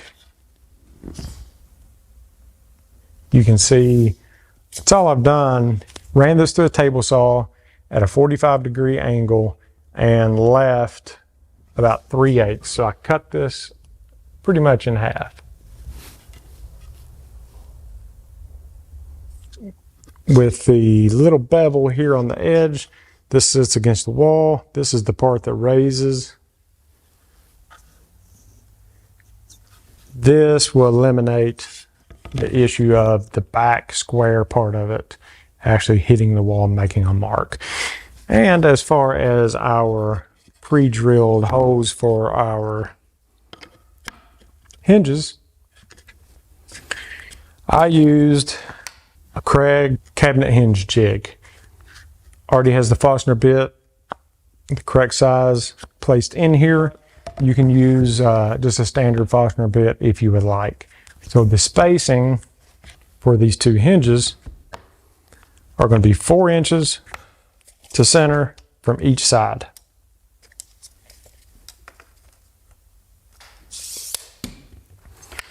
And if you happen to use one of these, set the offset to 3 millimeters. I found that worked best. If not, if you're using a Fastener bit, this space here is the offset. That is 3 millimeters, or you can use an 1/8, and that works out best. And I had a lot of questions about the locking mechanism. This is a child safety lock for kitchen cabinets. I'll throw the link into the description, but basically you can buy boxes of 24 of these for a decent price. Again, buying in bulk, you always get a better price. But what I have found is, instead of buying these little cheap magnets, these little round black cheap magnets, these are about 75 cents a piece. It's a rare earth magnet, super slim, and they're a lot easier to conceal. So if people want to put them under something, they can glue it to it, and they're just super strong. And it only takes this one to get through all of this material. Whereas if you buy these little cheap black magnets, it may take 3 or 4, and they may have to stack them up inside of a box. One of these rare earth magnets, and it only increases your cost by about 50 cents. So well worth it. One of the most expensive parts of the whole build is the damper or the strut. Now, in the original video, I actually used, and in my original design for this, I actually used a 50N gas strut. If you use 100N, that's too much pressure, it's going to be pushing down too hard. So the gas strut is actually forced down. This is a 10N damper, but what this does, instead of force down, it actually lets it drop a little slower. You have a controlled drop versus the forced drop. I found that these are a lot better. It makes for a lot nicer feel, a lot nicer look. They are a bit more expensive though. I think that the gas struts, I think they're around $5 a piece, and these are around $9 a piece. You may be able to find them cheaper, but this is the most expensive part of this whole build. And that's really about it. What you see here is basically everything that we need. It is everything we need, you know, besides glue, air nail, or things like that, to put this thing together. So let's actually put this together, go through some different things as we're doing this. And if I run into any little tips and tricks for speeding the process up, I'll talk about that as we go, because there are several. Just like staining all of this material, it's actually easier if you stain this before, even though you will be going back and filling in some nail holes, things like that as you go. It took me an hour and 5 minutes to make one of these whenever I was doing this every day. And the most time-consuming part of the whole process was staining or painting these things. So if you can get that done before, then you can actually go back and just do some touch-up stain as you go. Also, when you're staining a lot of parts, I took some of my profit from this, bought one of those Graco airless sprayers, super awesome by the way, and it knocked out a ton of time as well. Okay, so for assembly of this top, I told you I'm going to go through some just some little tricks and things like that that I learned along the way. Anytime you're working with a piece that you need to stand on edge, like we're going to be doing to put this trim on, it's kind of hard to work with. So this little trick that I came up with is just taking a little angle bracket, and then you can either mount it, you know, I actually had it mounted at a workstation for this, to your table, or you can put a clamp on it. And this will actually give you something to hold this into place. And then, let's say if you're just working on the top or whatever, you can put another little clamp there just to hold this while you're working, getting everything lined up. So now that we have this where we can actually work on it, I'm going to first start off by cutting this top trim piece, which is going to be this. You want to look at the grain of the wood. Make sure to put your best grain on top, because that's what's going to be seen. Okay, so let's start off by cutting the 45 for the top. What I always like to do is put 145 on one end, set my station up close to my miter saw. That way I could line my 45 up with my edge and then mark where I need my next one. So with the first 45 cut, I can actually line it up onto my top, go across and mark exactly where I need my next 45. Makes great for precision fitting. And now I'm going to make that cut. So I zoomed in here a little bit closer, get a better look at what's going on. We have our top, and we have our top trim with both 45s. So I'm going to glue this up.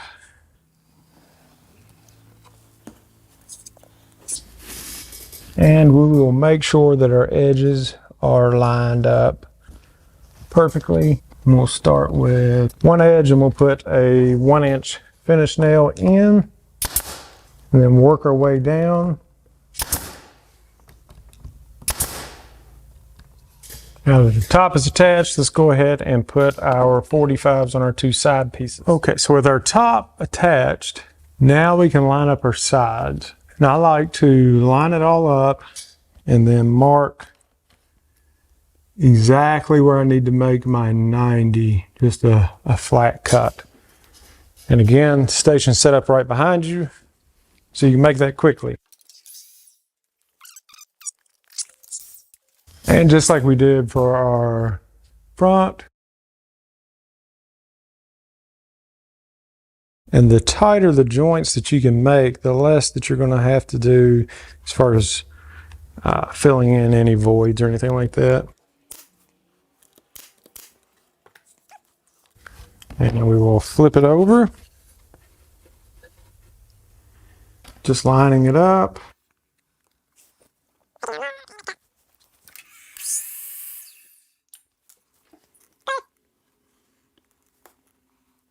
Now, if you're going to be staining any of these, clean up any excess glue as you go. Glue on plywood, or really any other type of wood, will actually leave a mark and does not accept stain. All right, so now that the top is done, let's move on to the bottom. So when you go to do your bottom, and you already have the hose pre-drilled and the back on, you know that this will be the back of your piece. So all of this crown will actually be going on the front and be facing up, because this is making our compartment. Okay, so for this crown, you'll notice that one side is longer, or has a wider flat edge than the other. The longest flat edge, which is this one, will be the side. So let's get these cut. First edge of the crown is cut. Let's go ahead and get it put on. So with the inside, remember this is the inside of the box. First edge of the crown is cut. Let's go.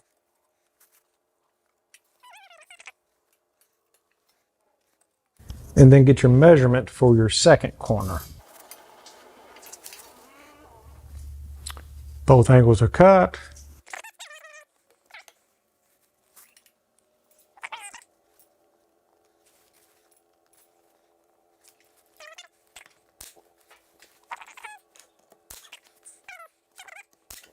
And you can put as many nails in as you're comfortable with. And let's do the sides. Now to speed these up, I'm just going to go ahead and cut both of these sides where they'll mate with these, and then we'll put those on. Quick tip, whenever you're marking the crown sides, mark it to where this bevel, the bevel that we put onto the back to keep it from hitting the wall, make sure that this is marked where that bevel starts. Because if you brought it all the way out to the edge of this board, then you're kind of defeating the purpose of this bevel.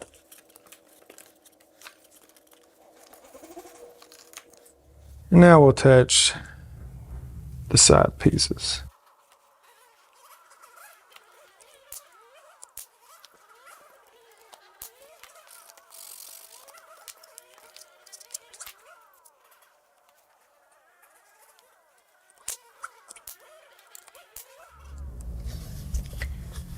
And now we have our bottom.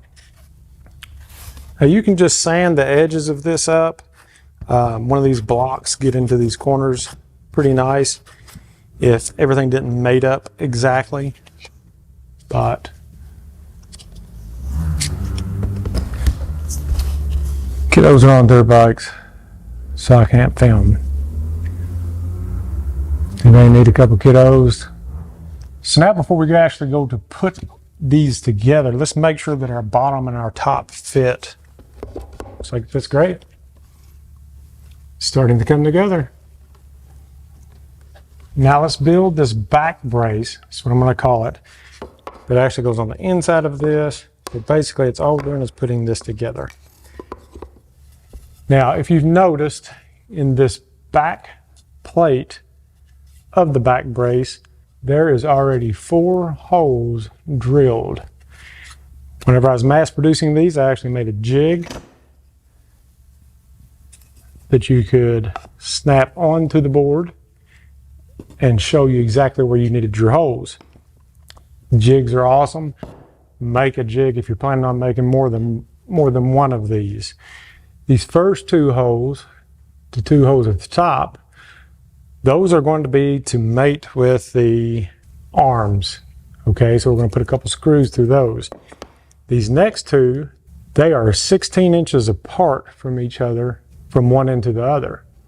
The reason for this is what's going to be holding all of this up. This is what's going to be mounted to the wall. Since studs are typically 16 inches apart inside of a house, I've made sure to make these 16 inches apart. That way, whenever the customer gets it, the screws are already with it and they can easily mount this bracket.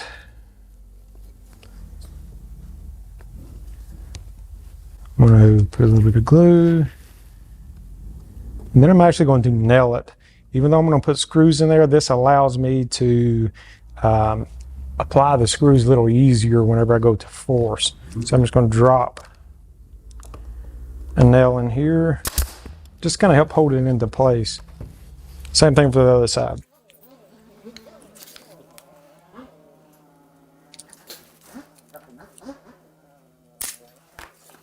And even though these two are pre-drilled, I'm going to go ahead and pre-drill further in to keep him from splitting the material.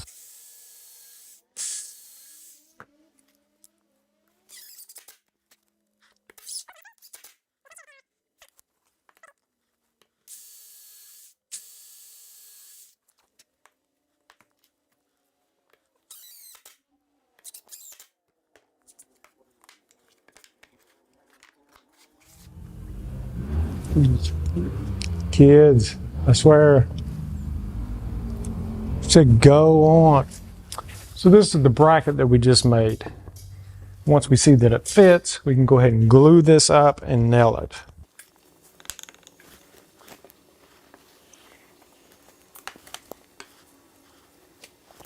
Try to leave equal spacing on the overhang of the top on both sides.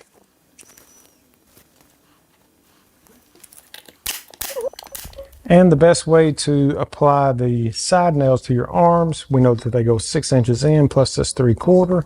We can see from the back where it connects. It's just to use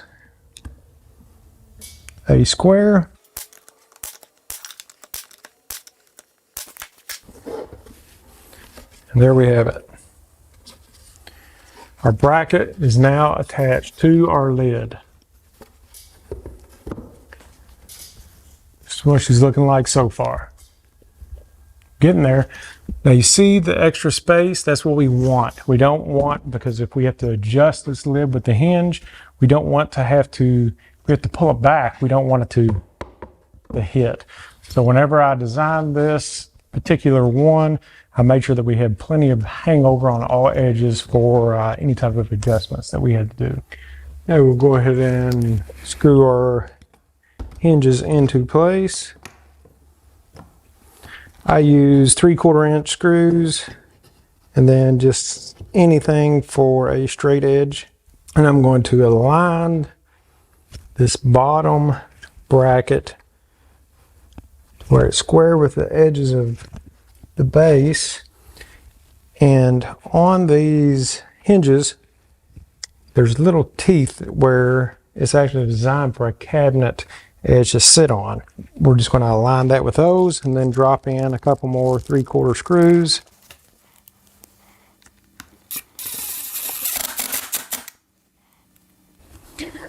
Now that that is attached, we will look and see what kind of adjustments that we may need to make. And you can tell right away by looking at the underneath on the inside which hinge needs to go in or out, front or back. And we'll just make those fine-tune adjustments now.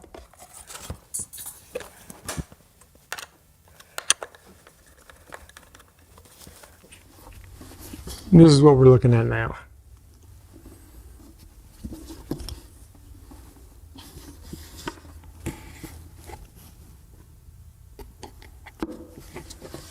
So this is where those little blocks I was telling you about are going to come in handy.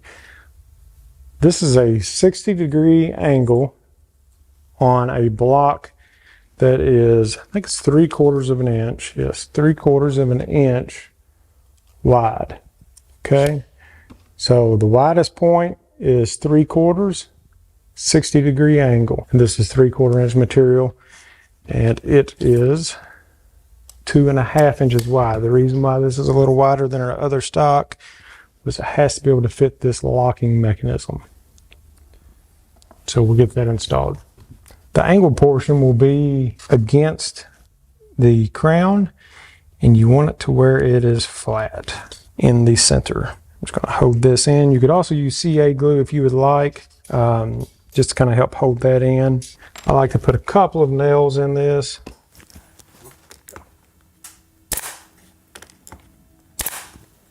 That glue will dry nicely. Give you a little closer look.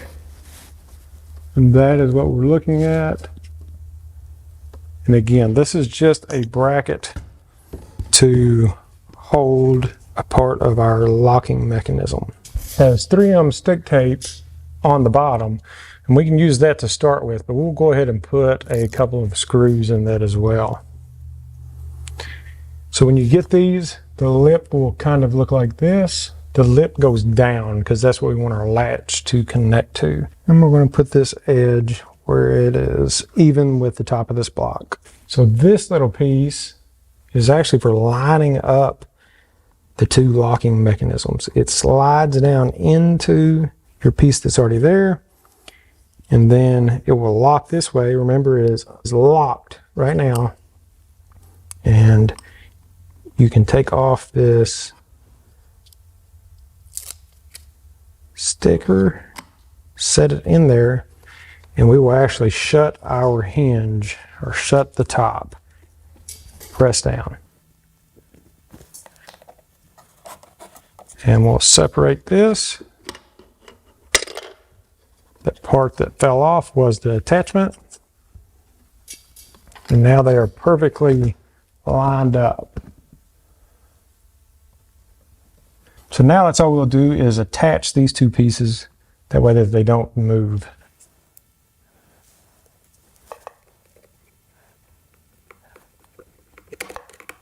These little screws actually came with the locks.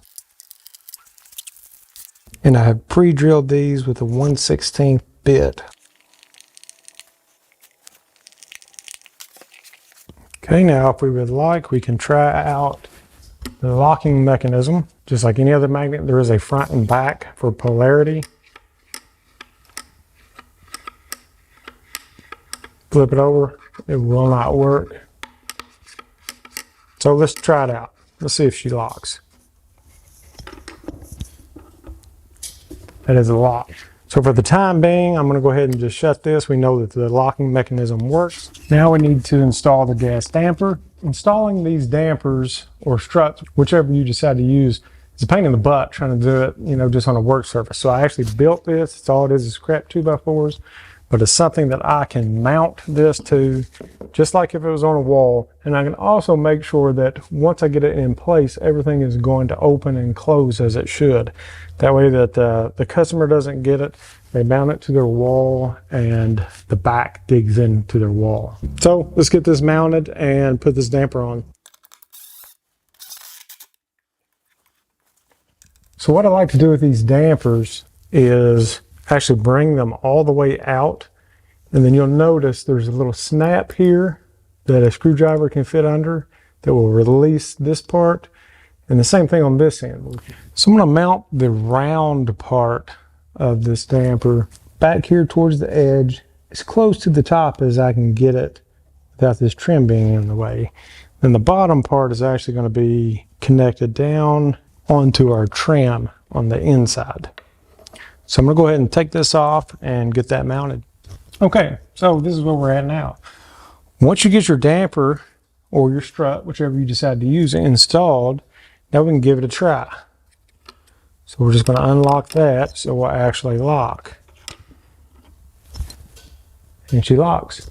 So again, our magnet with a little bit of weight inside of here, it drops down. That is the difference between the strut, which is a very forceful push, versus a little bit more of the controlled drop. So while it's still mounted here, this is the perfect time to go ahead and finish this thing off. So go ahead and fill in all these nail holes with wood putty, sand it, stain it, whatever you're going to do, put a finish on it.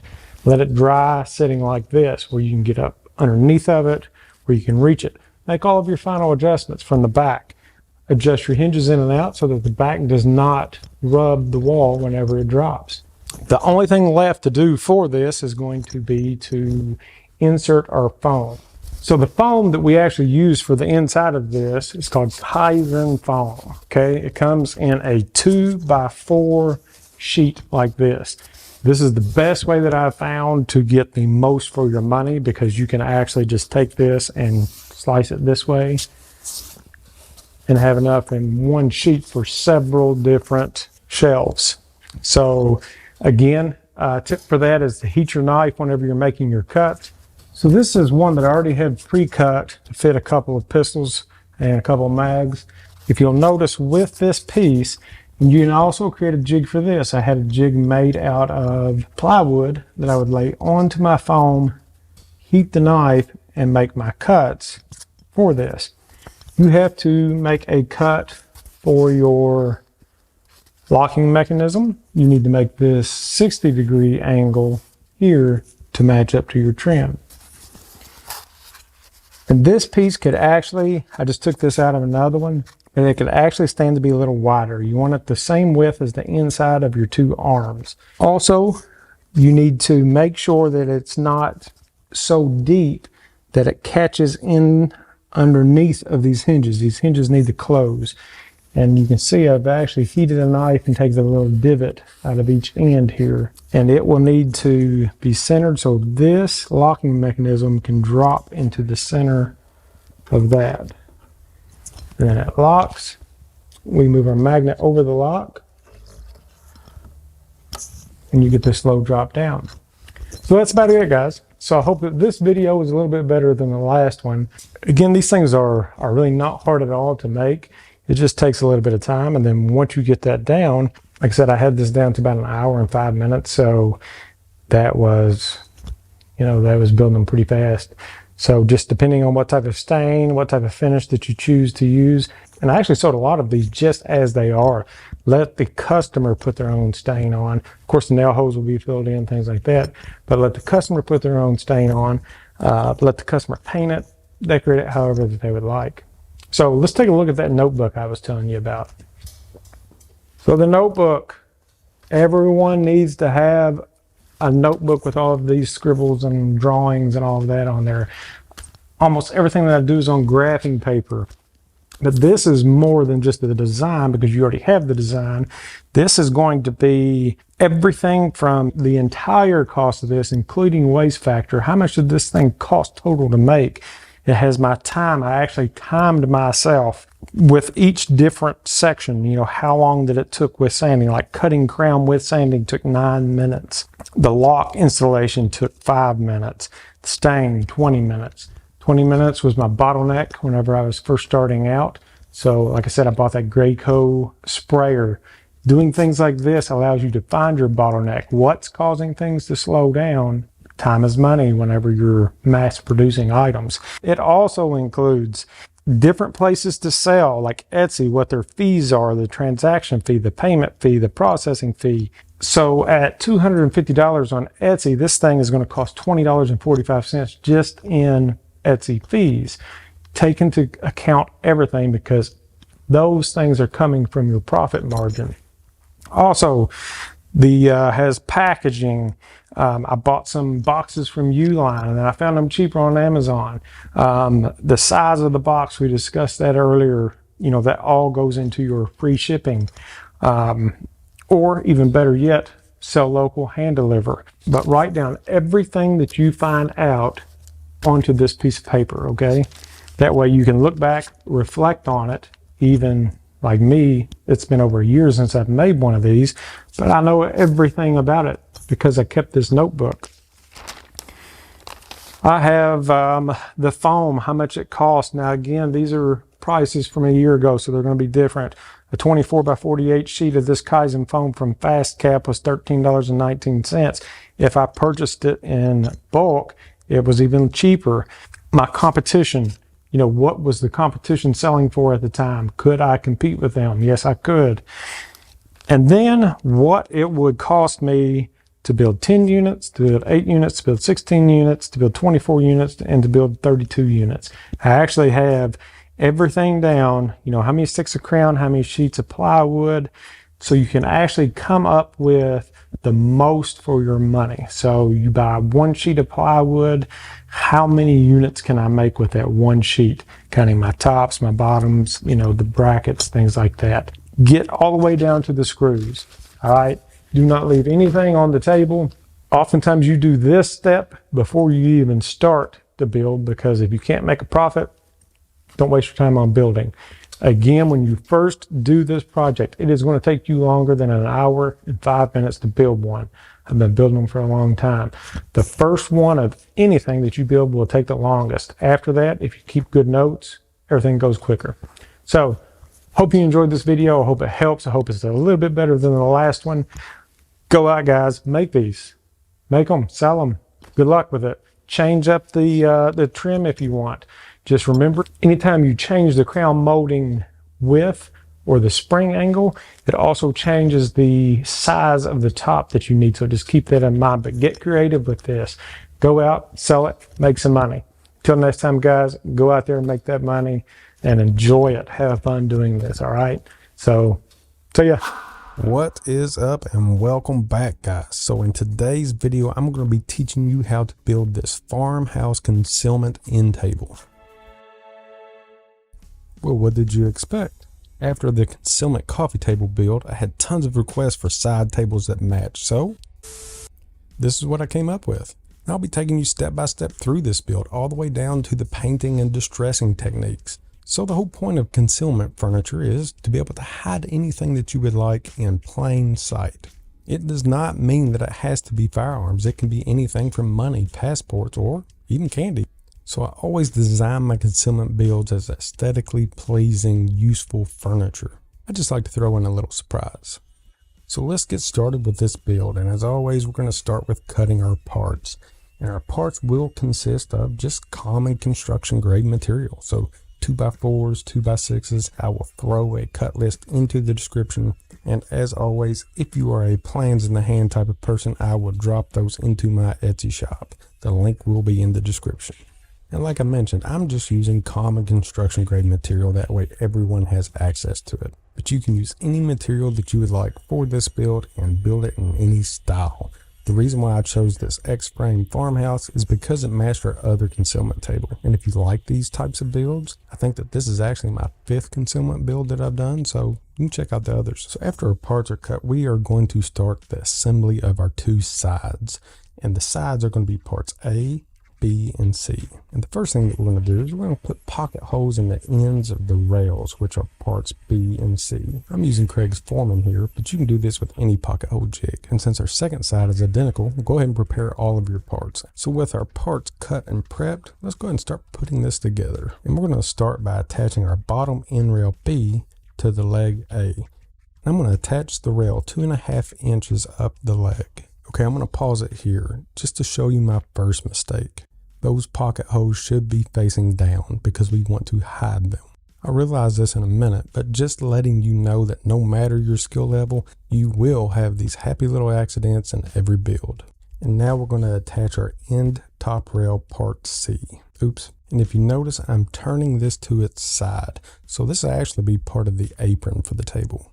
And now I notice my mistake. Another mistake was drinking sweet tea while I'm trying to voice this over. So sorry about that. You will not be getting any more of that irritating smacking sound like when someone's mouth's so dry that you just want to pour water down their throat. But anyway, now that I've fixed my mistake, we can go ahead and add our second leg. Just make sure that you're still leaving 2.5 inch spacing from the bottom of the leg. And I'm going to bust myself out here, but does anyone else have this disgusting habit?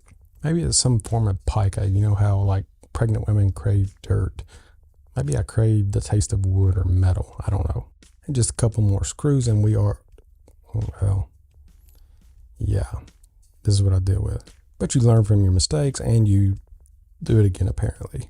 And then I realized this is not a magnetized bit and we can get back to work. So with our first side done, that's all we have to do is repeat these steps for our second side. The only difference will be the top rail placement. So I made the right side. So for the left side, just make sure to put the top rail on the left side. So with both sides done and only your stomach in the picture, you realize that you need to lose some weight and move on to installing our end rails. So for top rail F, we're going to put a couple of pocket holes on each end. And for bottom rails D, we're actually going to put a pocket hole on the top and the bottom. This will leave one pocket hole exposed, but we need it for the strength. So to hide that, I'll be putting plugs in these later. So first I'm going to install the top rail F. This will actually be the back of the table. And here's a little tip: if your construction grade lumber has a little bit of a twist in it, you can take a clamp and actually use it to put some leverage in the direction that you need it. So now let's move on to installing our bottom rails D. These rails are the ones that will have the pocket holes in the top and the bottom that we will plug here in a minute. So if you've made it this far into the video, obviously you like a little something about it. So do not forget to hit that subscribe button and the notification bell. And if you decide to build this project, make sure to get some good pictures of it and send it to the brag board. The email address is in the description, as well as instructions on how to get to the brag board to see what everyone else is creating. Yeah, definitely some odd form of pica. So with our bottom rails in place, this is where we are at. With our main frame built, everything else will move along a lot quicker. I'm just going to go ahead and throw a couple plugs into these holes and get ready to install front rail E. With everything set up for 1/2 inch, I will be the last person to use this forgot to turn on the vac while the accessory was installed, clogging everything up. But don't sweat the small stuff and put a couple pocket holes in each end. And we will install this rail from the top because we'll eventually have a tabletop to cover it up. Here's a quick tip: if you are installing pocket holes in 1/2 inch material, use pan head screws. The heads are a lot smaller, so the rim of the screw will not protrude from the pocket hole. And next we're going to cut our 4 cross parts G. This is going to make our X frame. With our saw set at 50 degrees, we're going to cut our ends, and each one of these pieces will be 27 7/8 from tip to tip. And I'm going to half lap these. So just take a pencil and mark the insides where they overlap. And this will show you exactly where you need to cut your half laps. Since the material we're using is 1.5 inches wide, our half laps will be 3/4 inch deep. Or if you did not want to use half laps, you could take those lines, cut out the center of one board, and attach them that way. But for this video, I'm going to do half laps. So I've set my miter saw to cut 3/4 inch deep like we discussed. This can be done on a table saw, this can be done with a dado blade, but since most miter saws have depth stops, this is the fastest way to do it. So with all 4 parts cut, we're ready to install. But we're not going to. We're actually going to set these aside for a bit. But before we do that, let's go ahead and make sure everything fits. Reason why we're not going to install these now is because whenever it gets to the point of installing the hardware, you'll have a lot more room to work. And now is the time that you'll need to paint or stain your base. Pick up one of these brushes. So while that's drying, let's go ahead and make our tabletop. Again, for this build, I'm just using 2x6s because everyone can get their hands on those. If you have something that's more unique, then definitely use that. But I will label this part P, and you're just gluing this up, or if you would like to connect these with pocket holes, you can also do that from the back. Although we're using common construction grade material, you can add some distressing techniques that I will be showing you here shortly and make this thing look awesome. So for the base, I did a black coat of spray paint and went over that with a white coat of paint. Now I'm just knocking off a little bit of the white paint on the edges and allowing that black to pop through. And now we're going to install our bottom cleats H. Basically, these are just supports for the 3/4 inch material that you will be putting inside of your rails to use as the floor. And then we'll pre-drill and install these just using a piece of scrap material that's 3/4 inch thick. And now we're ready for our floorboards I and J. I'm using some 3/4 inch reclaimed heart pine that I had laying around, but you could do this exact same thing with some 3/4 inch pine from the store, or really any 3/4 inch material that you have laying around. And I'm just going to dry fit everything into place to make sure that it's going to fit. And this tool's called positive persuasion. Sometimes you have to use it. And after a little tappity tap, everything looks great. If you use 5.5 inch wide material, you will have a 1/2 inch gap in the back. And that's where part J comes in. All right, my favorite part, distressing. When else do you get to beat the crap out of a piece of furniture to make it look better? I honestly think that is how it got its name, distressing. De-stressing. I'm just going to use a rasp to knock off all of the sharp edges, a hatchet to add the hand-hewn look, and I actually have a full video on distressing. So if you like this style of distressing, go check that out. I'm going to use an old square nail to make it look like this wood was stacked, and anything with a super sharp tip just to emulate wormholes. Yes, wormholes. When it comes to distressing, the more detailed the better. And now for that weather-worn look, we'll use a wire brush, or maybe we won't. It can be done with a wire brush. I've done it plenty of times with a wire brush, but this is a lot faster. I've just put a wire wheel on an angle grinder. The angle grinder will remove the soft woods, leaving the hardwoods just like nature does, let's say like on an old barn. And that is why old barn wood, or just antique material in general, has such definition. And that is the look that you're going for, age. And now it's time to stain this up, and I was actually eager to try out the stain pad for this. I had not used it on anything distressed, and it rocked it out like always. But I'm going to start out with a dark stain called Special Walnut. This is going to set up in all those grooves that I've made. And then I'm going to go over the top with a gray stain. I call this stain stacking. And then I'm going to wipe it right back off. This is going to give it that gray hue that you see. I like the way that it turned out, but if you didn't, then do your own thing. And this is the look that I was going for. The definition, the axe marks, the old wormholes, the nails. While that's drying, let's go ahead and install our floor from the bottom. Usually I use a clamp to hold these into place, but I don't need a clamp. After all, I'm a pro.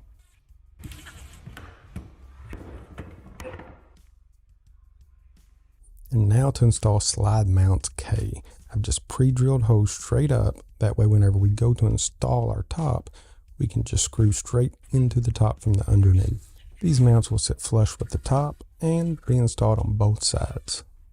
Now we can go ahead and attach our slides, and I'm just using 12-inch slides. And again, I will link all of the hardware that I use for this build in the description. Make sure that the slide is even with the front leg and that it clears the top rail. It's not nice to point. With the slides installed, we can go ahead and build our drawer. And I'm just saying what it looks like with the drawer front end. So for the drawer, we'll be using parts L, M, N, and O. And we'll start by putting pocket holes in drawer side M. So check this out. Watch my right hand. I'm reaching up for something that's not there. My pencil. I do this at least 100 times there in a build. And for the drawer bottom O, I'm just using some 1/4-inch plywood that I have laying around. And I'll be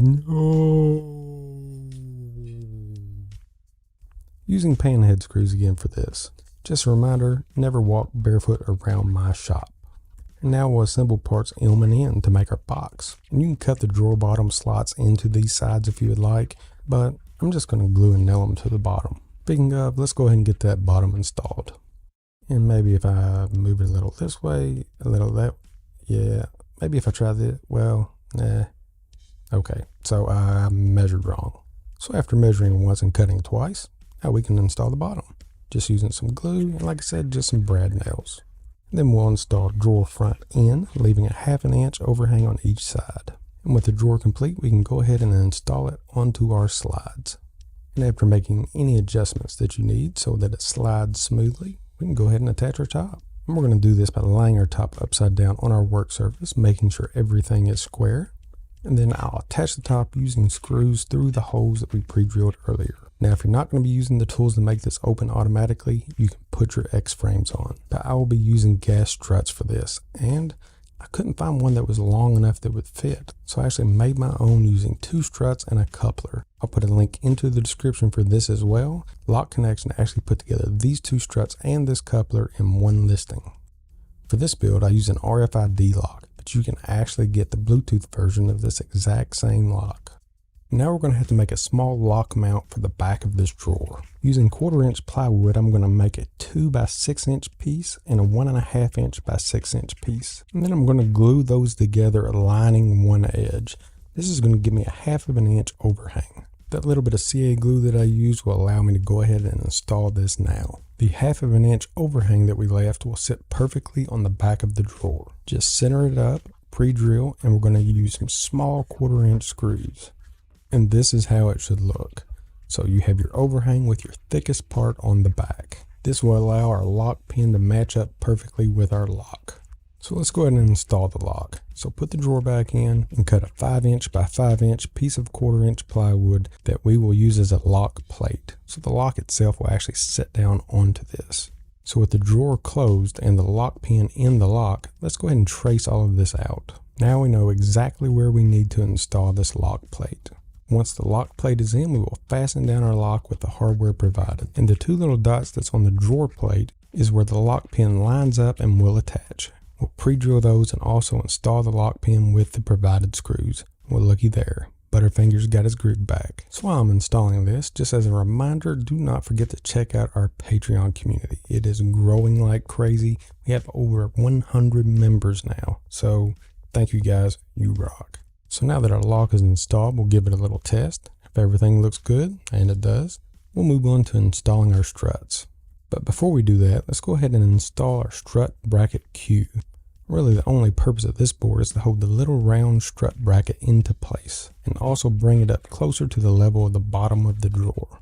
And now we'll install the little round bracket that I was talking about using the 3 1/2-inch screws provided. Now our second bracket needs to be installed 16 inches apart from the first bracket. Since there's going to be quite a bit of pressure on these brackets, I wanted to make them a little bit stronger. So using the 1/8 inch plywood, I installed a 3-inch by 1.5 inch piece 16 inches to center from our back bracket. If you're building from this video and the placement of the bracket on the drawer does not look correct, it's because I ended up making it longer. But as long as you have 16 inches between the 2 points, you're set. Now we can attach the gas strut and give it a test. Now we can finally install these X-frames. I'm just pre-drilling holes from the underneath of the top arms, and I'm going to install screws and glue. And then to secure the bottom arms, I'm going to do that from the bottom. And the cool thing about these types of builds is you can trick them out any way that you would like. I always like to put in the motion activated LED lights, use this Kaizen foam so I can actually customize anything that goes in. And then you have the choice of RFID, Bluetooth, or even biometric fingerprint locks. It doesn't matter what you put in it or how you trick it out. Bottom line is, this thing is cool. So to go into a little more detail about a couple of things, this foam insert that I have inside can be customizable to anything that you want inside of this. And I have no clue where all of the candy went that was in this in the beginning of the video.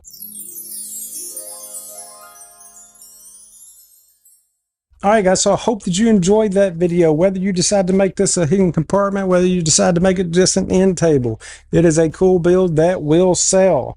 And as always, I hope that you have taken something away from this video, anything away from this video, to add to your knowledge as a woodworker, maker, business owner, whatever you want to be or whatever you're working towards right now. For your homework for this week, I want you to go out and create something based on psychology. So think back to childhood. So think back to nostalgic things. What did you enjoy as a child?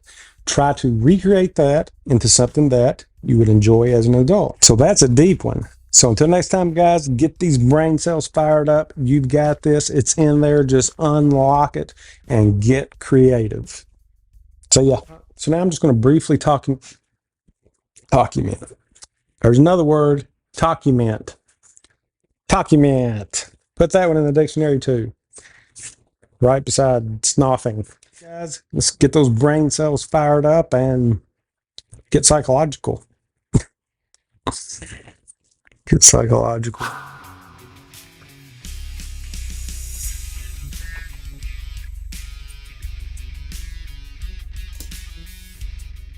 Welcome back, guys. In today's video, I'm going to be teaching you how to make this super sleek concealment mirror. If you follow the channel, you know that I love anything that involves a hidden compartment. And the great thing about concealment builds is you can store anything that you would like in there. Firearms, money, passports, just really anything that you want to conceal. And as an example around the shop, one of my favorite things to conceal is the one tool in our shop that disappears like socks, the 10mm socket. But all jokes aside, this is a really easy build that was super fun to make. So let me teach you how I did it. For this square concealment mirror, we are going to start out by building our frame. I'm just going to be using a 3/4 by 96-inch common board. And we'll be ripping this board down to different sizes, but we all know that there's no such thing as a straight board anymore.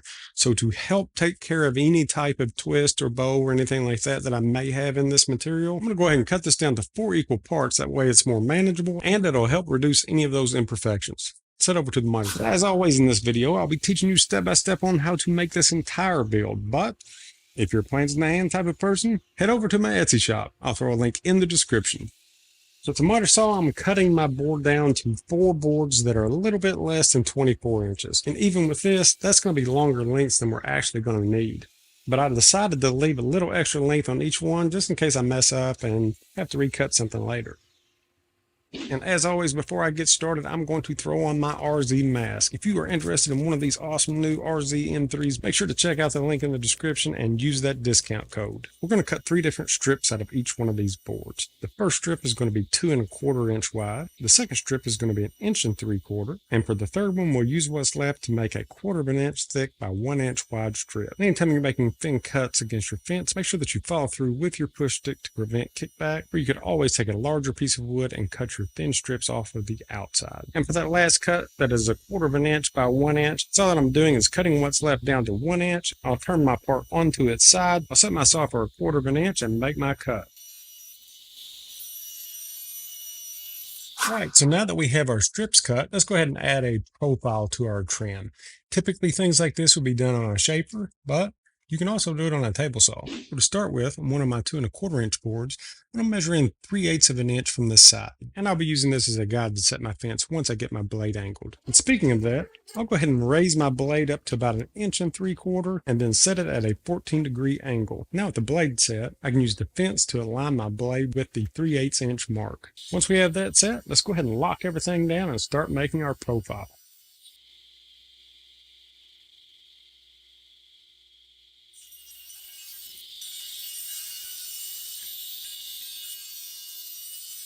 Okay, so now that we have the angles on all of our boards, we're going to reset our saw and put a rabbet notch on the back of each one of these, kind of like a picture frame. So with our blade back to 90 degrees, let's go ahead and set our height to 1.5 inches. Then we'll set our fence 5/16 of an inch away from the outside edge of our tooth. So now with the blade set up the way that we want to run our board through with the angle side up and out.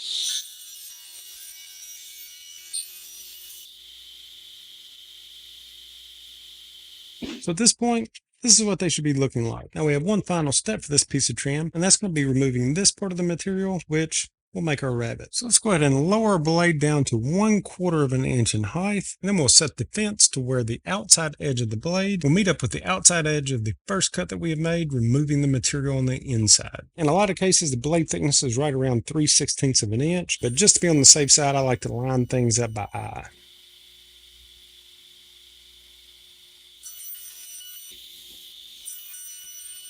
And now this is starting to look like a custom piece of trim molding. There's no telling what you would pay for something like this if you bought it from the store pre-molded. Personally, I can't justify paying $3 or $4 a foot for something like this. And if you think that this is looking good, wait until we get to our next step. And one more thing that I need to mention that I'm super pumped about is that we have started a brand new channel, Pale Horse Outdoors. And one of the first videos that I've posted of this channel is how to customize your Kaizen foam. So if you're interested in that, if you need to know how to customize your foam, make sure to head over to Pale Horse Outdoors and check that out. So Pale Horse Outdoors has been a brainchild of mine for years. I've always wanted to start a channel that had to do with woodworking for the outdoors and the outdoors in general. So hunting, fishing, concealment builds, really anything that has to do with the outdoors that I would not necessarily put on this channel. Let's say if I wanted to turn down a duck call on the lathe. Well, there are a lot of subscribers to this channel that simply wouldn't watch it. So that's what Pale Horse Outdoors is for. So if that sounds like something that you would be interested in, I'll make sure to throw the link in the description, but it is a new channel. So make sure to subscribe so that you do not miss any new content as we post it.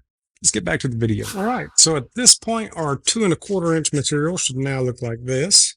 Then we should have 4 of these 3/4 by 1 3/4 inch boards, and also 4 of these little 1/4 inch strips. And now for the fun part. We're going to be putting them all together to make one piece of trim. And by the time we get done, it's going to look something similar to this. And that's a pretty cool profile. Almost getting it together. So we'll start off using our 1 3/4 inch board. We'll lay that flat. Then we'll be attaching this 3/4 inch lip from our angle board to the top of that. For this step, I'll be using wood glue and brad nails. If you're planning on leaving this natural wood and staining the project, keep that in mind whenever you are applying your wood glue. Any squeeze out will need to be completely removed and sanded because wood glue does not accept stain.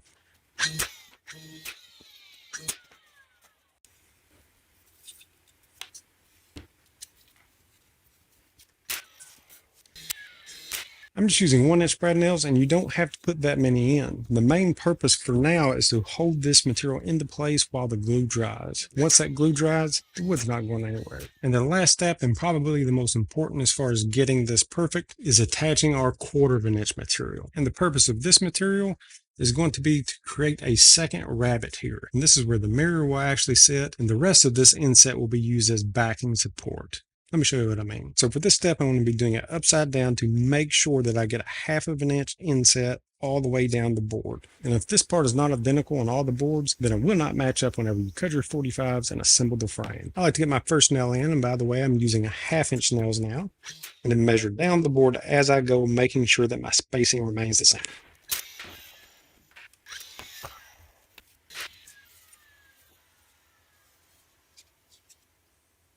And then just repeat that for your other 3 boards. So with our molding made and the glue dried, let's go ahead and put some angles on this and make our frames. All right, so the one thing that we're going to have to watch for is our nail placement. I tried to put the nail placement just inside of the outside edge. That way, whenever I'm cutting my 45-degree angles, I won't hit a nail. So I'm going to start off by setting the saw to 45 degrees. Then I'm going to place the flat side of the molding against the fence. These parts are a little long, but still for my first cut, just to make sure that I have enough, I'm going to get it as close to the edge as I can. So to make the left-hand cut, I'll just reverse the 45, making sure the longest points of this board are 18 7/8. And now we have our first cut piece of custom molding. Looks pretty good. Now let's go ahead and repeat this step for the other 3 pieces.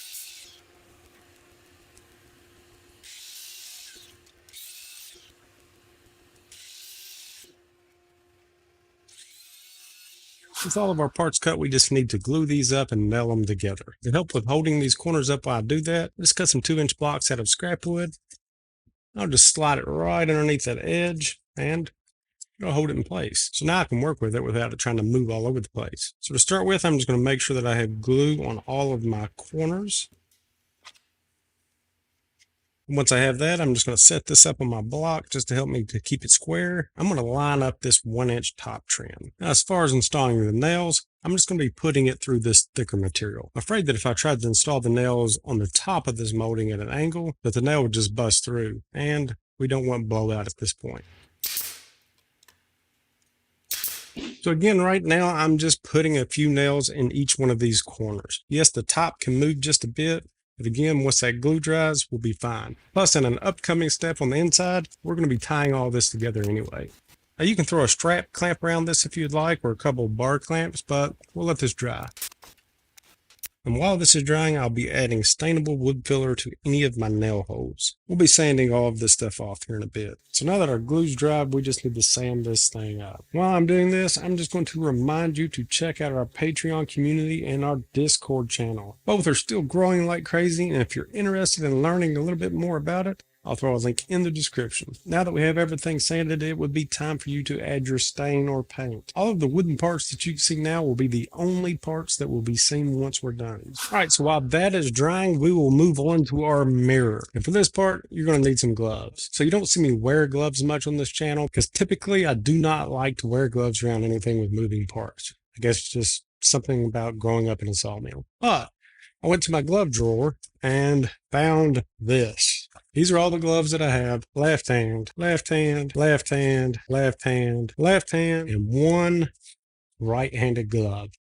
I want to know who is the one-armed right-handed person that's been coming to my shop and stealing all my right-hand gloves. I guess it's kind of like the sock thing, but does anybody else have this issue? You wear gloves, you wear both at once, so why in the world would I have a pile of only left-handed gloves? Anyway, I'll pick a couple of these and make them work. And really the only reason why I'm wearing gloves for this is because I'm going to be taking apart this mirror. This is the cheapest way that I found to buy mirrors, and this is from Walmart. So this is a $5 mirror.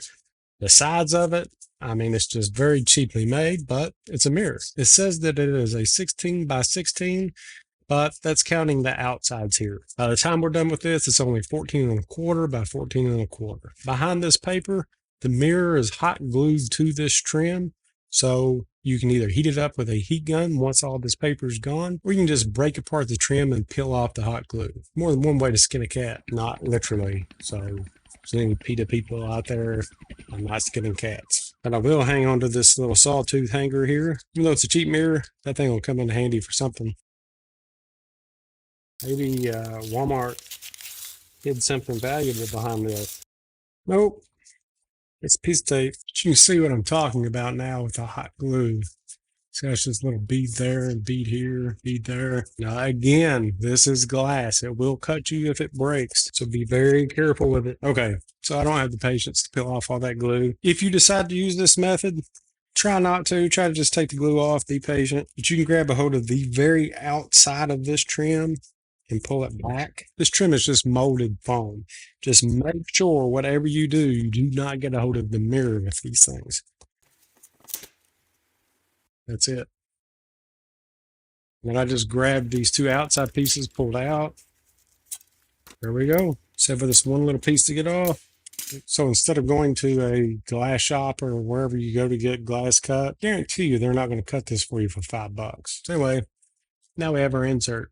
So now that we have our frame painted up and it's dry and we have our mirror ready to go inside, we need some back support for that mirror because whatever we have in here, we don't want someone just breaking the mirror and getting to it. So I'm going to put a 1/2 inch piece of plywood inset behind that mirror, and then we will need the back mounting board that this thing will actually hinge on and cover up. So let's head over to the table saw. So for the inside behind the mirror insert, I'll be cutting a 1/2 inch plywood square at 14 3/8 by 14 3/8. And then for the back mounting wall plate, it is going to be a 17 by 17 inch square. Once you get those cut, you could paint these if you would like, or you could just leave them natural.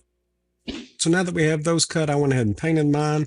While I'm waiting for that to dry, I'm going to go ahead and prepare my frame for hinges. It really doesn't matter which side your hinges go on, just try to avoid knots and things like that, because there's going to be a lot of pressure on these hinges. So I'm going to put my hinges on this side. So now that you know the side that you want to put the hinges on, we just need to counterbore our holes for our hinges. Typically, I would use my Craig hinge jig. But since I do not have room in here for this jig, I'm just going to use the bit. In case you do not have one of these jigs, this is a 35mm Forstner bit, which will be the perfect size to inset your hinge. The one thing that we do want to make sure of is that we do not drill our hole too deep. We only want to bore the hole out the thickness of the hinge, which if you use hinges like this, I'll throw a link in the description, they're only 3/8 of an inch deep. So if you're using the bit from the Craig jig, 3/8 will be the very bottom of this tooth. So I'm just going to use that as reference. If I did not have that right at 3/8, I would put a little piece of tape or just draw a line around this. Now, as far as the placement for these hinge bores, I'll be measuring 3 inches in from each side and 7/8 of an inch up.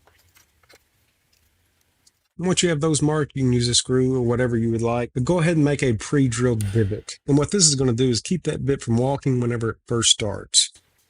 And yes, in hindsight, it would have been a lot easier to do this before I assembled the frame, but I didn't. So doing it this way. Now with everything marked, the only thing left to do is start boring.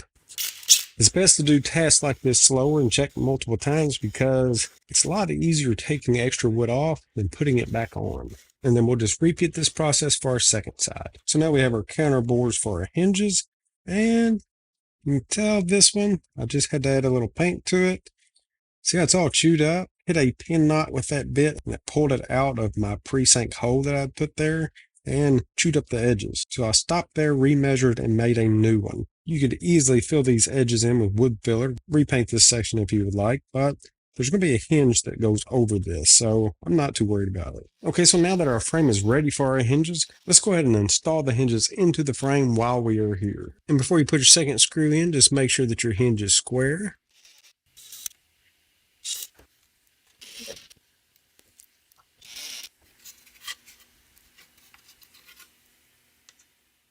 All right, so I'm just going to fold my hinges up, just get them out of the way for right now.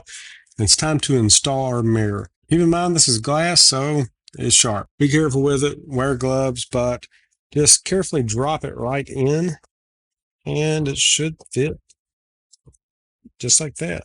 To protect the mirror and whatever you're storing inside, and also to help create support for this mirror, that's where this 1/2 inch insert comes in. So you just slide it right on top. And if you notice, we have about 1/8 of an inch lip going all the way around this thing. That's fine. Now we just need to get this secured into place and attached to our frame. And to do this, I'm going to be using these 2-inch flat corner braces. You can pick these up for pretty cheap at any hardware store, but again, I'll throw links to everything that I'm using here in the description. So what we'll be doing with these is installing them into the corners. We'll need 2 of the screw holes on the back plate and 2 of the screw holes over our frame. Sort of looks something like that. Now there's a couple of ways that you can install these. You can install them as is and you would have just a bit of a gap underneath of these outside wings. Or you could take a scrap strip of 1/8-inch plywood and glue that down to provide support for your wings. Since I already have some strips of these from other projects, I'm going to go ahead and throw those in. Really, we're only using this as a spacer, so we can just use some CA glue to attach these, because once we install our brace, the screw will go through this spacer and attach it to our frame. Speaking of screws, the screws that actually came with this brace, they're 5/8 inch long. I'm not going to be able to use this because I'm using 1/2-inch plywood, and we know 1/2-inch plywood's not 1/2 inch. So just to be on the safe side and to make sure that we do not have a screw go through our backboard and hit our mirror, which would crack it, we're going to be using 1/2-inch screws. I just picked up this little bag of number 6 1/2-inch screws from the hardware store. They're only like $1 a bag, and we'll be using them again here shortly. Then I'm just going to pre-drill at the depth of my screw and install all of my brackets. So now that we have all 4 corners of those installed, let's go ahead and attach this to our backboard. So to attach these hinges to our backboard, first I'm going to start off making sure that my backboard is centered because it is a bit smaller than the opening. Then we want to start with about 1/8 of an inch gap between the two. I'm just going to use a piece of this same scrap to create that gap. We can fold our hinges down, and this is where we'll start. And these hinges are adjustable, so we'll go ahead and install these as is and then fine tune them in a bit. This particular hinge set came with 5/8 inch screws. Again, our backing is only 1/2 of an inch thick, but with the added thickness of the hinge, the screw does not stick out of the back. For some reason, if your hinges came with longer screws or you put your first one in and it sticks out of the back, go ahead and switch all of those out with the 1/2-inch screws that we used earlier. So with the hinges installed, now we can get a little closer look at our adjustments. So the first step in making your hinge adjustment is to lay your backboard on a flat surface as it would be on a wall, and then try to close the door. If you notice the backboard trying to raise, like it is here, that means that the edge of your molding is hitting the wall, and we don't want that because it's going to leave big scratches on the wall. So we'll raise this up until it no longer raises the backboard. So this is the gap that we're wanting to get rid of. Center screw, we're going to give it adjustment until it touches the bottom. Do the same thing on the other. Okay, we'll try to close, and you see how it's still wanting to lift. So I'm going to give it another little quarter turn here. Then you'll just keep making these adjustments until it no longer hits. And you can fine tune your left to right adjustments using these 2 outer screws until all of your spacing is perfectly centered. Now we'll go ahead and pre-drill our holes for mounting. Since this will be opening quickly, it really needs to be installed into studs. And since studs are typically at 16-inch centers, our 4 install holes will be 1/2 of an inch from each side. For some reason, if you can only mount this using 1 stud, make sure that you have several mounting screws going into that stud. I'll be putting mine 1.5 inches from the top and the bottom on both sides, and 1/2 of an inch in. So now I have these 4 holes pre-drilled just for reference. If you'd like, you could put 6 just by adding an extra one in the middle of each side. With our mirror facing down and the backing sticking up, I'm going to install this RFID lock. There's several different versions of this. This one can run off of an RFID card, or you can also get the Bluetooth version that can just unlock from your phone. Or like you've seen in other builds that I've done, you can get the type that actually unlocks using your fingerprint. But the dimensions that I'm about to give you, I know for sure works with this style. And again, this style you can get with just RFID or RFID and Bluetooth. This is the way that it's going to come. For some reason, if it has 2 of these in there, choose the thinner of the 2, but that's all that it will do. Once this is mounted, this lock will go in, and then you're locked. The only way to unlock this is using the card or the Bluetooth on your phone if you've installed that version. So I ran into just one tiny possible issue whenever I was prototyping this out. The screws that come with this, when they're in place and they go down into this little divot, if I take a quick measurement of that, it is like exactly to the point of touching this glass. I don't want to get it that close. It may not hurt anything ever, but just to be on the safe side, what I'm going to do to gain a 32nd of an inch is install one of these little flat washers. These things are only about a 32nd of an inch thick, but what it will do is keep this tapered head from going down into that slot, giving us about a 1/16 of an inch leeway. So better safe than sorry. You probably have a million of these things laying around the garage, or go to any hardware store and pick them up for a couple of cents a piece. Okay, so the first thing that I'm going to do to install this RFID lock, with the pin in the lock, you have exactly 1.5 inches of space, which is pretty much exactly what we have to work with. So works out great. With it in this orientation, with the pin hole to the left or the opposite of our backboard, from this edge, I want the back of the unit 3 5/8. Side to side, I want 7 1/8. Once we have those in place, we can go ahead and install our screws. And then I'll install my locking pin onto the back. To make things a bit easier, I just took a piece of double-sided tape, that's what this yellow thing is here, and put it on the back. So that's what it looks like from the front, and double-sided tape. So I'm just going to peel back my double-sided tape and put it in and square it up, and then just simply shut this top, and hopefully I'll unlock it and it'll be stuck in place. This is just a lot faster than measuring it all out. Just slide this underneath, heard the beep, and voila. This is where our pin needs to go. So I'm just going to throw a couple of screws in this. Because of the extra thickness of this pin mount, the 5/8 screws will work for this, so we don't have to shim anything or change anything up. That's what it looks like closed. Blue cheese, which I don't have my struts in yet, but I know it's right here is my RFID. Pop and open. Now that we have all this lined up, let's go ahead and install our struts or gas springs. So if you've watched any of my other concealment videos, you know I like to build like a fake wall or stand just so I can kind of fine tune everything as if it were actually on a wall. So that's what I've done here. Before I attach these springs, I'm going to go ahead and mount this to my stand.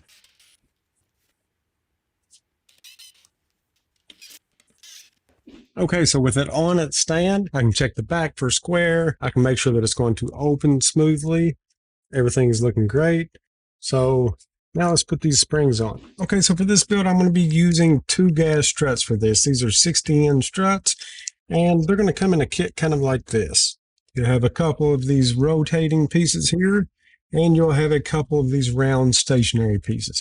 We're going to put these round pieces in first, and just in case you're interested in building one of these, the place to get all of my hardware and locks from was nice enough to put all of this stuff together into one kit just for this build, so I'll throw a link to that in the description. So starting with these round pivot points, and they will be placed on the inside closest to the hinges on the bottom and the top. So starting on the bottom, I'm going to measure 1/2 inch to this outside edge of the hardware, and then 1/2 inch in from the outside. And then with that in place, I'll install my 3 screws and repeat this for the top one. So now with those in place, let's go ahead and install these struts. I'm going to go ahead and attach the cylinder side to the bracket that we just put on. And then to install the opposite end, we'll take our second bracket, slide it into place. From the inside edge, I'm going to measure over 9.5 inches to the outside of this bracket. So the bottom of this bracket is flush with the bottom of our backing, and then the right side edge of the bracket is 9.5 inches from our inside corner.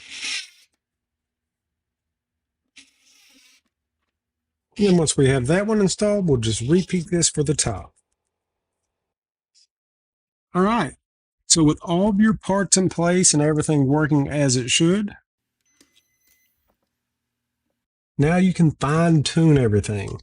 So if you have a little bit of an overhang or a little bit of slop somewhere, you can just adjust a couple of things and take that up. But we're pretty much done. The only thing left to do would be to decide how you would like to design your inside. So you could use the customizable foam like I like to do.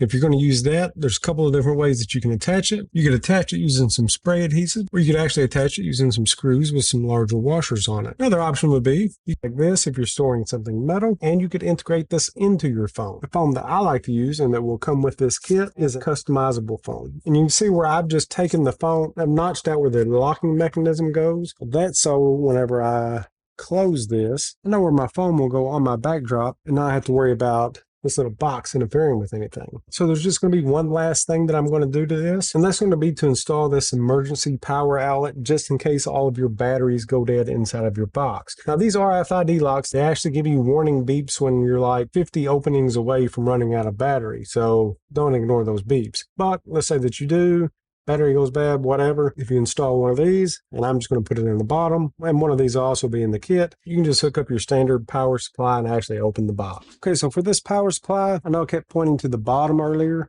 but if you're hanging this at like typical eye height level, then you may not want it on the bottom. So it's up to you. They're super easy to install. You can put it on the bottom or the top. For mine, I'm going to put it on the top. You'll have one end of this cord that'll look like this, and then the other side will stay connected to your box. So I'm going to install mine 2 inches from the top edge, and then I'm going to measure in 1.25 inches. And then from that mark, I'm going to drill a 5/16 hole.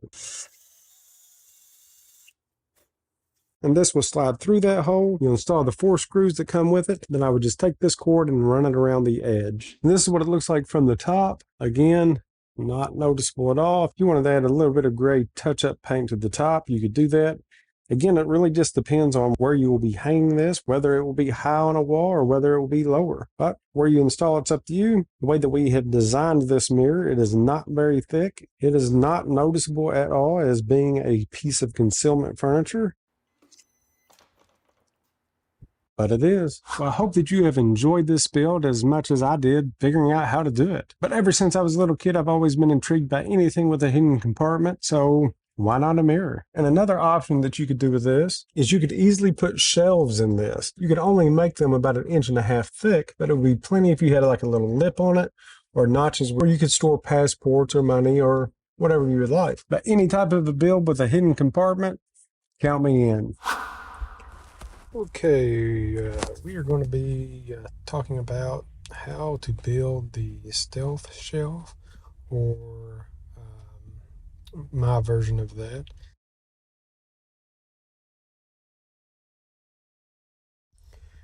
This is the basic parts after they are cut, and we're going to be starting with the bottom board that is on the list. I'm using the Craig tool for cutting out cabinet door hinges. If you do not have one of these, you can also use a Forstner bit.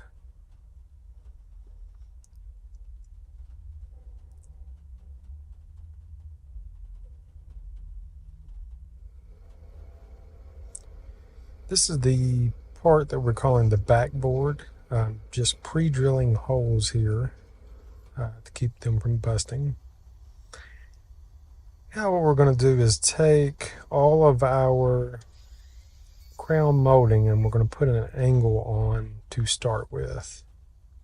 Remember, crown is cut upside down if you're holding it against the fence. The angles that we are cutting will be for the front and the sides.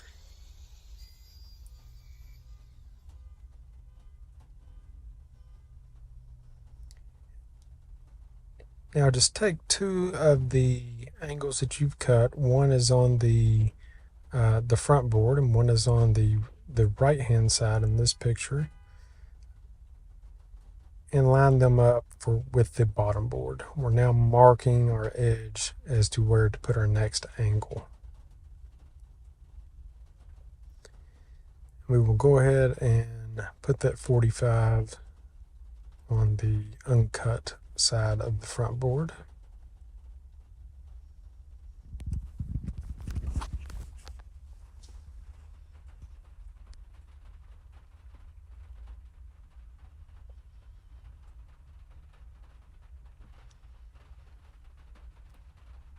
And the sideboard that already has the 45, we will not need to 45 the opposite end, just flush cut it.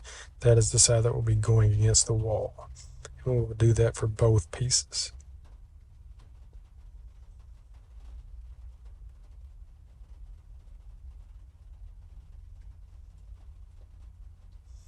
Next, we're going to do the same thing with the trim that will be attached to the top. We're just going to put a 45 on all of the pieces and leave the front and the sides with a flat edge as well. And we're doing this so we can get a more of a perfect fit.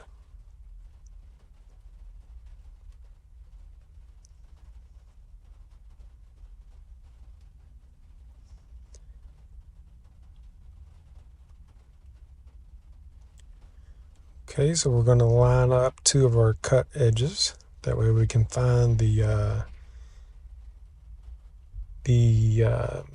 size of the front board that we're going to be needing, and also the length of the side board.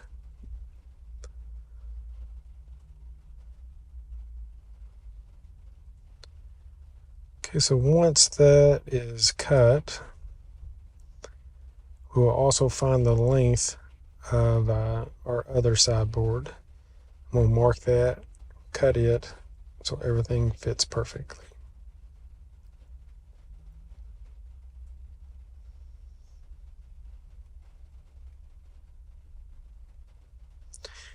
Now we have all of our pieces cut for the top and the bottom.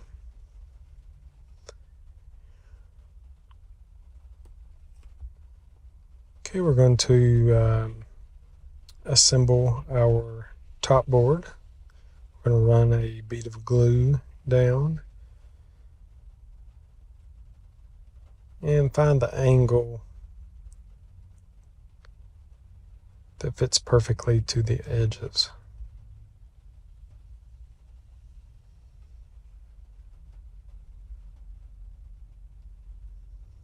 Once everything is in place, we will brad nail this front board into place.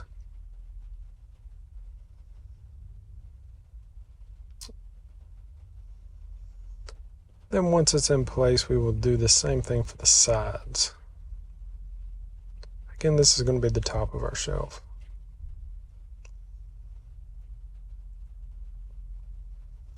The top corner is kind of out of this picture, but you'll just want to align it the best that you can. And then again, brad nail glue as well. Same thing for the opposite side.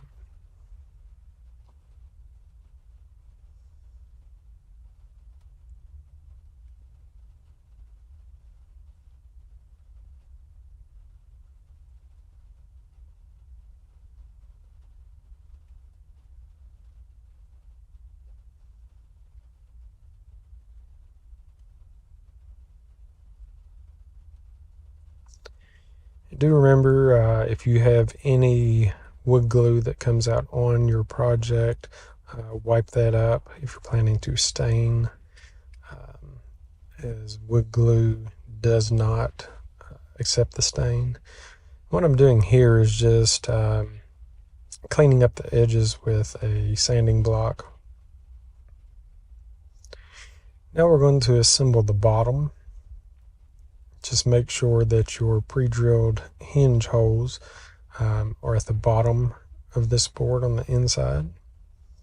And we will put the front crown on first.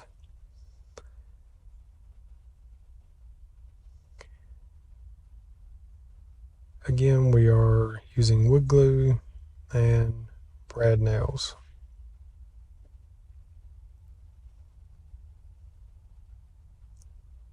And this is what I was speaking of about wiping up the excess wood glue.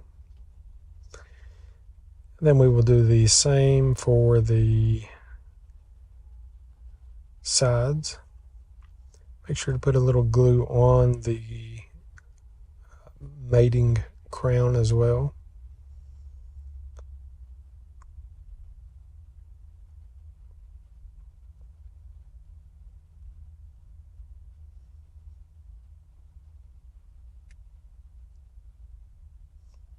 And we just match it up the best that we can.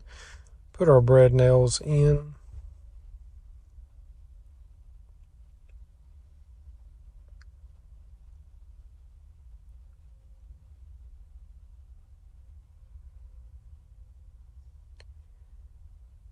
And we will do the same for the opposite side.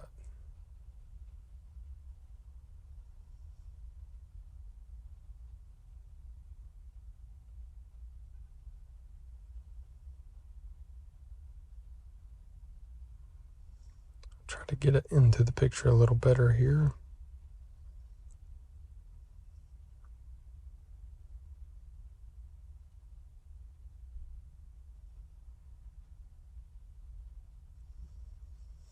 And the crown is probably the most difficult part of this project, getting it all to line up.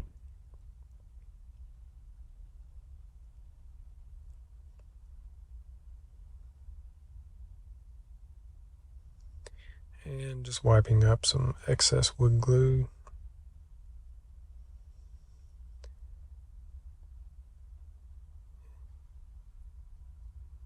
Now I'm going to put a couple of tacks just in the edges of the crown itself, just to hold it in place until the wood glue can set.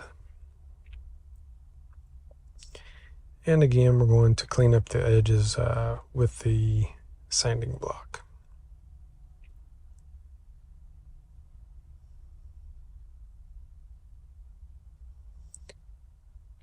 If you have any large gaps there, you can also use wood filler. Now we're going to check to make sure that our top fits the bottom the way that it should. You will have a little bit of gap going all the way around. Now we're going to connect what we're calling the back with the arms.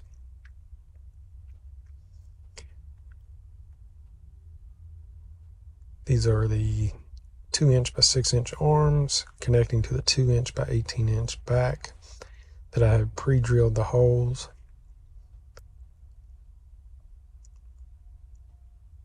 I'm going to put a couple of brad nails in this just to hold it in place until I can get my 2" screws in place.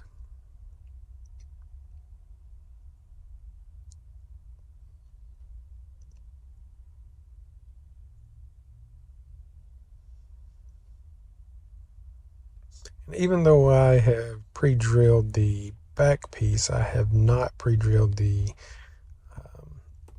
2" by 6" arms. So I'm going to go ahead and do that now. This just prevents any splitting of the material.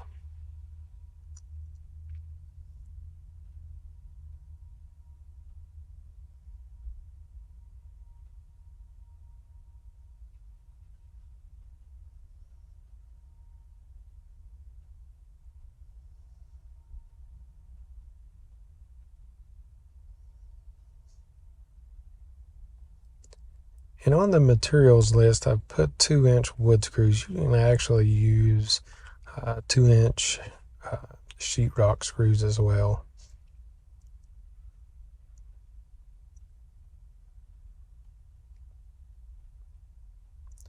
The other pre-drilled holes that you're seeing on this back piece are actually spaced 16 inches apart for mounting.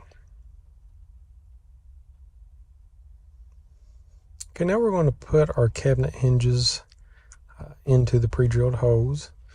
And to install those, I'm actually going to use the backboard to help me square these up.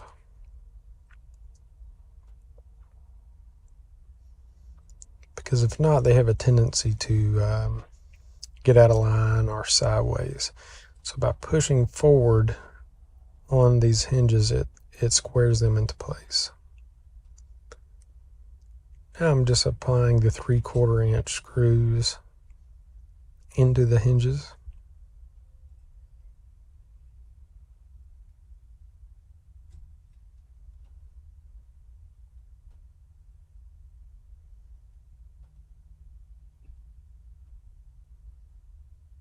And now we will attach our backboard to the bottom. Depending on what type of hinge that you use, I'm using 5/8 offset hinges here. Would depend on how much of a gap that you have between the backboard, which is mounted to the wall, and your bottom board or bottom piece that will actually be letting down.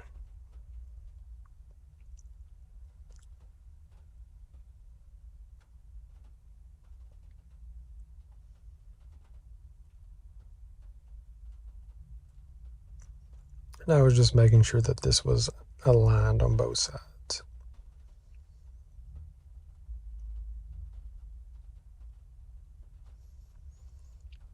Okay, now we're going to put the top on and make sure that it is lining up again around the edges, as well as with the backboard that we have attached to the base.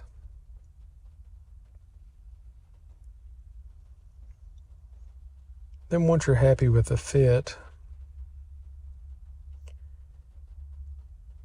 we're going to glue the top and connect the top to our backboard with the arms. If you noticed, I have just pieces of scrap underneath of the end just to help to level this up to offset the rise from the hinges. And once you're square in the back and have the same amount of overhang on each side,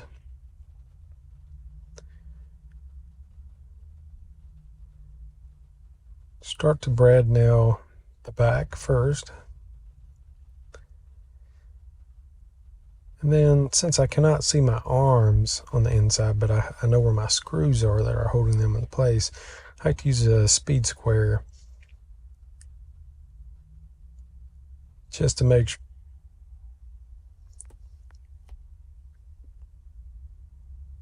And again, we're using the speed square just to make sure that our brad nails do not come out the sides of the material on the inside that we're fastening to. So now we're going to remove our shims that we have in there, and we actually have a functioning shelf. If you'd like to adjust the hinges, you can raise the back or shift the back or the top from side to side.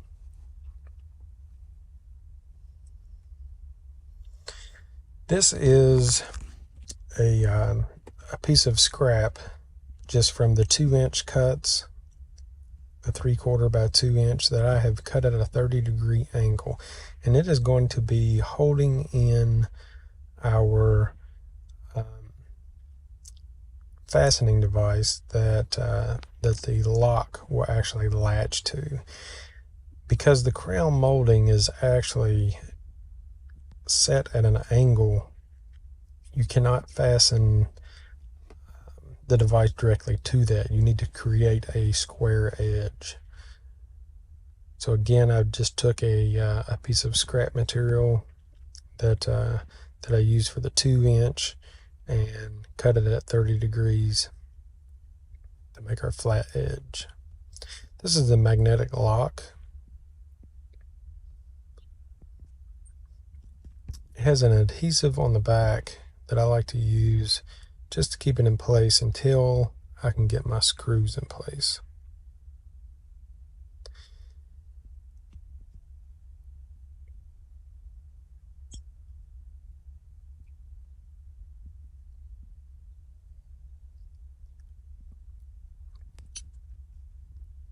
Now, since this block is relatively small, we don't want to screw directly into it without, again, pre-drilling holes. If we were to do that, even though the screws are small, it would still create a bust out effect or splitting of the material. And for this, because it is a small piece, I am going to use a hand screwdriver versus the impact drill.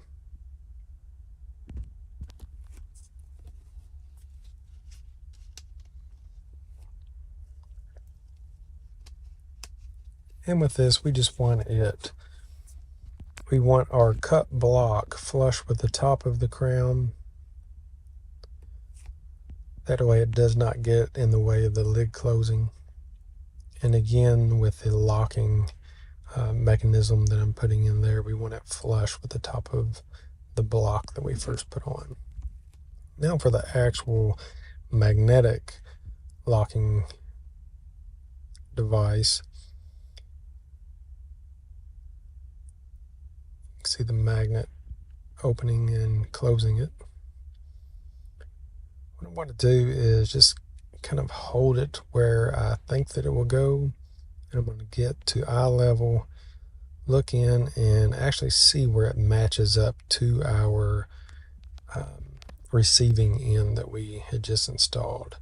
I'm going to put a line there just to mark that spot. Again, this has adhesive as well. I'm going to put it back to my line, and we'll see if it locks. In this case, it did lock with the first line up. For some reason, if it does not, you can peel that back off and move it up or down.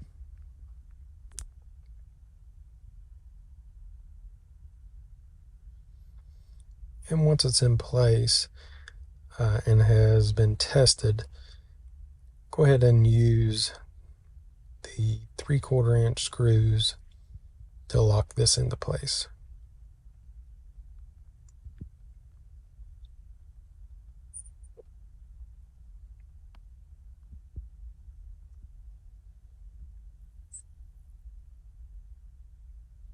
And we'll test it again. Locks perfectly. Magnet unlocks. And now you have a floating shelf. Next, you can choose to put in gas struts or gas dampers, or some people like to put in just a chain that will ease it down. In mine, I prefer to use the gas dampers. Now your shelf is ready for paint or stain, whatever you choose, and then can be mounted from the inside through the pre-drilled holes into your wall.